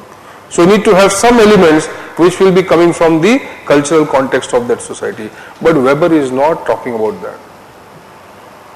Weber is saying that this process of rationalization, okay, is universal as a consequence of this. And there are elements or the elements of rationalization are also universal. That any society which is moving towards rationalization will value all the things which are common or similar to all the societies. All the societies which are rational, they have some common principles. Is it acceptable? Okay, this will be the criticism of Weber later. Okay. But yes, when he is talking about this type of action, he is saying, yes, the rational action is purely guided by facts, empirical observation or the knowledge which comes from that. Okay, and people also believe or people accept that kind of authority because they believe that the one or the institutions which are exercising the authority, they do not have any biasness towards it. Lack of privileges, okay, lack of partisanship, lack of favoritism, lack of this, lack of this, lack of this. So the acceptance of the authority increases. In traditional societies or in traditional systems, okay, the king is exercising the power based on custom, but it is the king who has been given more power under the custom. Whereas in these kind of systems or actions, he is saying that nobody enjoys a greater power than the other. Everybody has been treated equally. So, to understand this kind of collective action, now he tries to convert them into the forms of organization. So now imagine a society like this, where this is the preferred action or this is the preferred basis of action, then the emergence of a monarchical system. And what kind of administrative system under monarchy? Because that society would also have been governed. What kind of administrative system? Patronage based. Yeah. Based on some patron-client relationship, okay, loyalty, and there are a number of things which will be preferred over merit. Obviously, we will not have a merit system there. Okay. This kind of actions, okay, he is classifying further that, okay, affective is based basically on emotion. This is in value. Okay, you can also call them as charismatic systems. Okay. Either a particular thing holds an influence on you, or either a particular person holds an influence on you. Both ways it is charisma. Agree? Either the gold as a material influences you, or Amitabh Bachchan as a gold influences you. Okay. In any case, you will go to Kalyan Jewellers. Agree? Kalyan है कौन सा है? Endorsed by Amitabh Bachchan. So, it may be the influence of the gold, or it may be the influence of Amitabh Bachchan. So, logic is what? That somewhere the charisma is born out of the value or an emotional response towards something that you prefer. So, you might like a person, or you may like his value system, you may like his personality or traits or something or something or something, or as a group, as a community, you might prefer certain things compared to the others. Okay. So he's saying this kind of social actions would be visible in a particular form of organization or institution, or authority can be exercised through a particular system. That system is known as charismatic system. Either it will be individual led or it may be formalized. Asaram नहीं है, लेकिन आसाराम के भक्त है. But Asaram is not there, but the bhakts are there. Okay. But that is not true for Ram Rahim. उत्तराधिकारी भी गायब है, वो भी गायब है. Are you getting? So now it's not necessary that all the charismatic system will stay. Okay. Imagine Amitabh Bachchan now he wants to transfer his legacy to Abhishek Bachchan. But in spite of repeated attempts, okay, he has failed to present him as worthy successor. So the logic is that charisma is what? Either it may be around a person, or it may also be around an institution. Okay. But generally, if it is around a person, then it is highly unstable in character. The person, the moment he is not there, okay, or the moment the emotions attached to that particular person are not there, that very moment that system is eliminated. If it is possible that an individual transfers his charisma, okay, and it has the same level of emotional control over the people or the followers who are accepting this authority, okay, then it may stay for some generations, like Nehru to Indira Gandhi. Okay, I am not talking about the Prime Minister Indira Gandhi, I am talking about the leader Indira Gandhi. Okay. And maybe from Indira Gandhi to Rajiv Gandhi. But then comes the Gandhi of Gandhis. Okay. So it is obvious that even if you organize a system around the charisma, okay, maybe for few generations you can transfer the charisma, but not beyond that. So charisma is also susceptible to change. Okay. Okay. There may be emergence of certain supporters over the time who may sustain it for some time, but it cannot be permanent. Okay. But it's in this system. So in the societies which are highly rational and the collective response is based on logic and rationality, he's saying there a particular form of institutional structure is required. Okay, either as a consequence of industrialization or the Renaissance or French Revolution or whatever, scientific temper.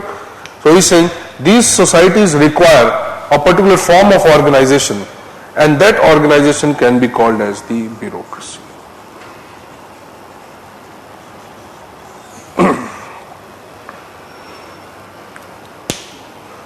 So the organized way of doing things, collective way of doing things, and this collective way of doing things based on some absolute rational facts or empirical knowledge is the bureaucracy, nothing else. Bureaucracy is not just a structure. Okay. It is a process of rationalization of collective activities. Okay. Here,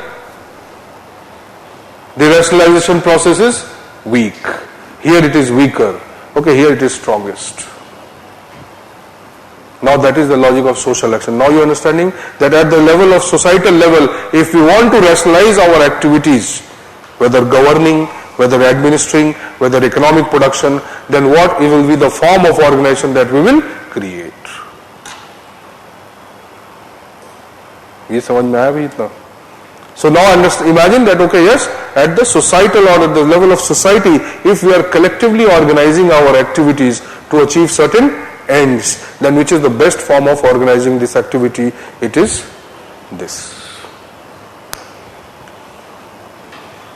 Okay. So now see how the utility of the Weberian logic. This process of rationalization can never end. Okay. The rationality is obviously now, it has influenced us once, irreversible process. Any society, any individual will try to rationalize. Okay, and what is the meaning of rationality?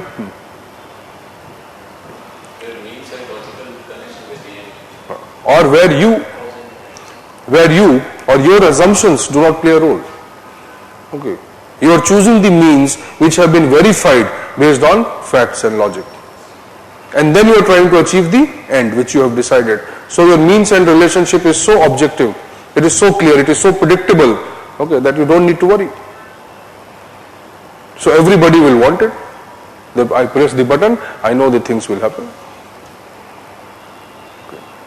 So in these societies where most of the things were done in the form of mom and pop organizations, है कि नहीं? आज भी है? पापा IAS बनना है, चलो बनो 35 साल तक 40 साल तक बनो, it's okay. So logical dependency very high, rationalization is still low. Okay, emotion is still a very strong influence. ठीक है, कोई नहीं 35 साल तक आईएएस बनो, नहीं बने फिर आओ, फिर मैं कुछ और करवाता हूं तुम्हें. Then I'll make you do something else. You try first for 35 years that you become IAS or not, then okay, come back. Then we'll think of something else. Now that is not a rational decision. Okay. Okay. Many people have this emotional influence. I will only become IAS, nothing else. Okay, like God has given you this duty. UP and Bihar, Jharkhand, okay, and even now Chhattisgarh, MP, okay. So they have a national hobby of pursuing IAS. Okay. So whatever they do, okay, it will be connected to the IAS only somewhere. So it is not a rational decision. Why? Because rationality will help you evaluate the pros and cons before you act. Okay. And if your cons are higher or bigger than your pros, then obviously you will discard the means. So to achieve any end, you will do a kind of mathematical evaluation, a quantitative relationship between the means and the end will be established. So he's saying in that regard, whatever the ends of the society would be, the best way of achieving those ends through the best means is the bureaucracy. So bureaucracy becomes the best means, whatever you want to achieve in the most rational manner. Now that is his logic. So he says that okay, if, or let us assume that this process of rationalization is an ideal process, it becomes, or it is the ideal form of rationalization. Then for this ideal form of rationalization, what will be the ideal form of organization? Now he tries to understand it and helps or tends to develop all the principles which will be reflected in this ideal form of structure or the process of rationalization of collective activities that he now defines into a structure of organization. Are you clear with this? Okay, write one question and enjoy your weekend.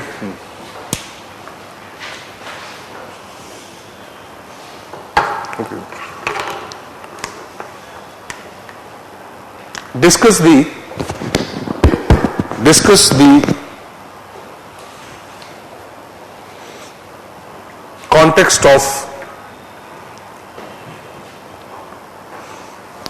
the context of Weber's bureaucratic theory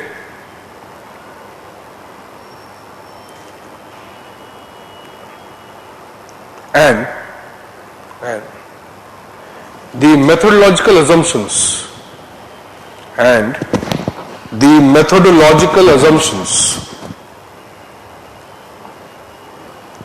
that he holds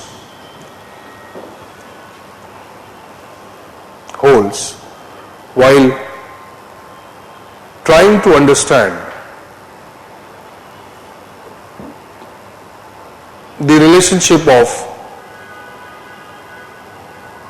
society and its institutions, or society and the institutions that govern it, as I like to. Society and the institutions that govern it. Okay, next question likhiye. What are the various types of social action?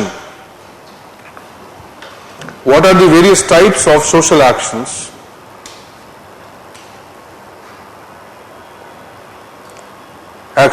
perceived by Weber?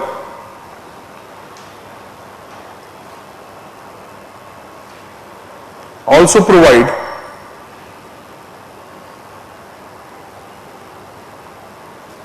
a comparative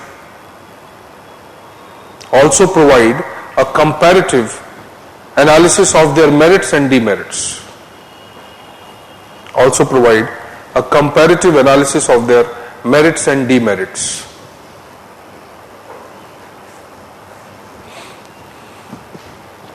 So, if you say tradition has the power to influence people, emotion has the power to influence people, value has the power to influence people, and the logic and rationality also has the power to influence people, which one is more powerful?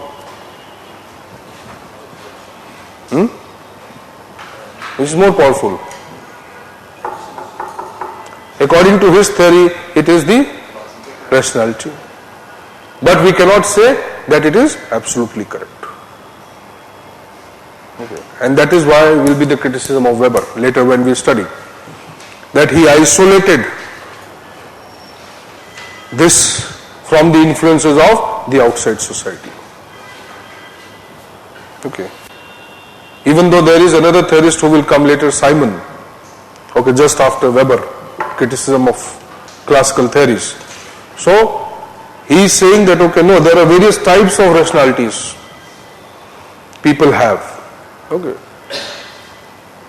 If you want to fulfill certain ends, okay, you are obsessed with that end, then you are not concerned with the means. Whatever way you want it, you want it. So he is saying it is objectively rational or objective rationality. You just want to achieve the objective, it doesn't matter to you how. Okay. Then he is saying, but there are certain people or there are certain situations for you where the morality, the ethics and the process is more important. I want to earn money, but not through Trading, I want to earn money but not through brokering. I want to earn money but not through selling pan and cigarette. But that is the option left after you don't become IAS, what to do? Okay. So we had to evaluate the options, what to do. Engineering koi naukri deta nahi. Okay. So the logic is that, okay, you have certain preferences. That you will do the things, but for me, the importance or the value attached to that particular thing would be only in this form. It will not be without this. So that we call as subjectively rational. That is the value action. So Simon and Weber, when the Simon comes, then we'll compare that the Simon is almost saying the same thing as the Weber. Even though the Simon comes, or his logic is purely positivistic. Okay. He is a very modern theorist compared to Weber. Okay. But their undercurrents are almost same. So he's saying, yes, people will value somebody, will value the end, and for him, he will do whatever is want. For some, or in some situation, the means will become more important. In some situations, rationality will not be there, but we will create a deliberate rationality. You justify number of things you do. Self-defense के लिए मार दिया, justified. Deliberate rationality. Is not. National security के लिए you killed people. War on terror, you destroyed 2 countries, number of countries in fact. But you are justifying on the basis of democracy and war on terror. I want to protect humanity by killing people. So that is a deliberate rationality. Okay, somewhere you try to fit the means and the ends. Okay, so it is the same logic which the Simon is using later, which the Weber has talked about now. Okay. Have you understood this much? Okay. So go and read. Read until you remember. Okay, because you will have to write the test next week. And whatever is given here will be asked in the test. Because any book is irrelevant if you don't have these notes.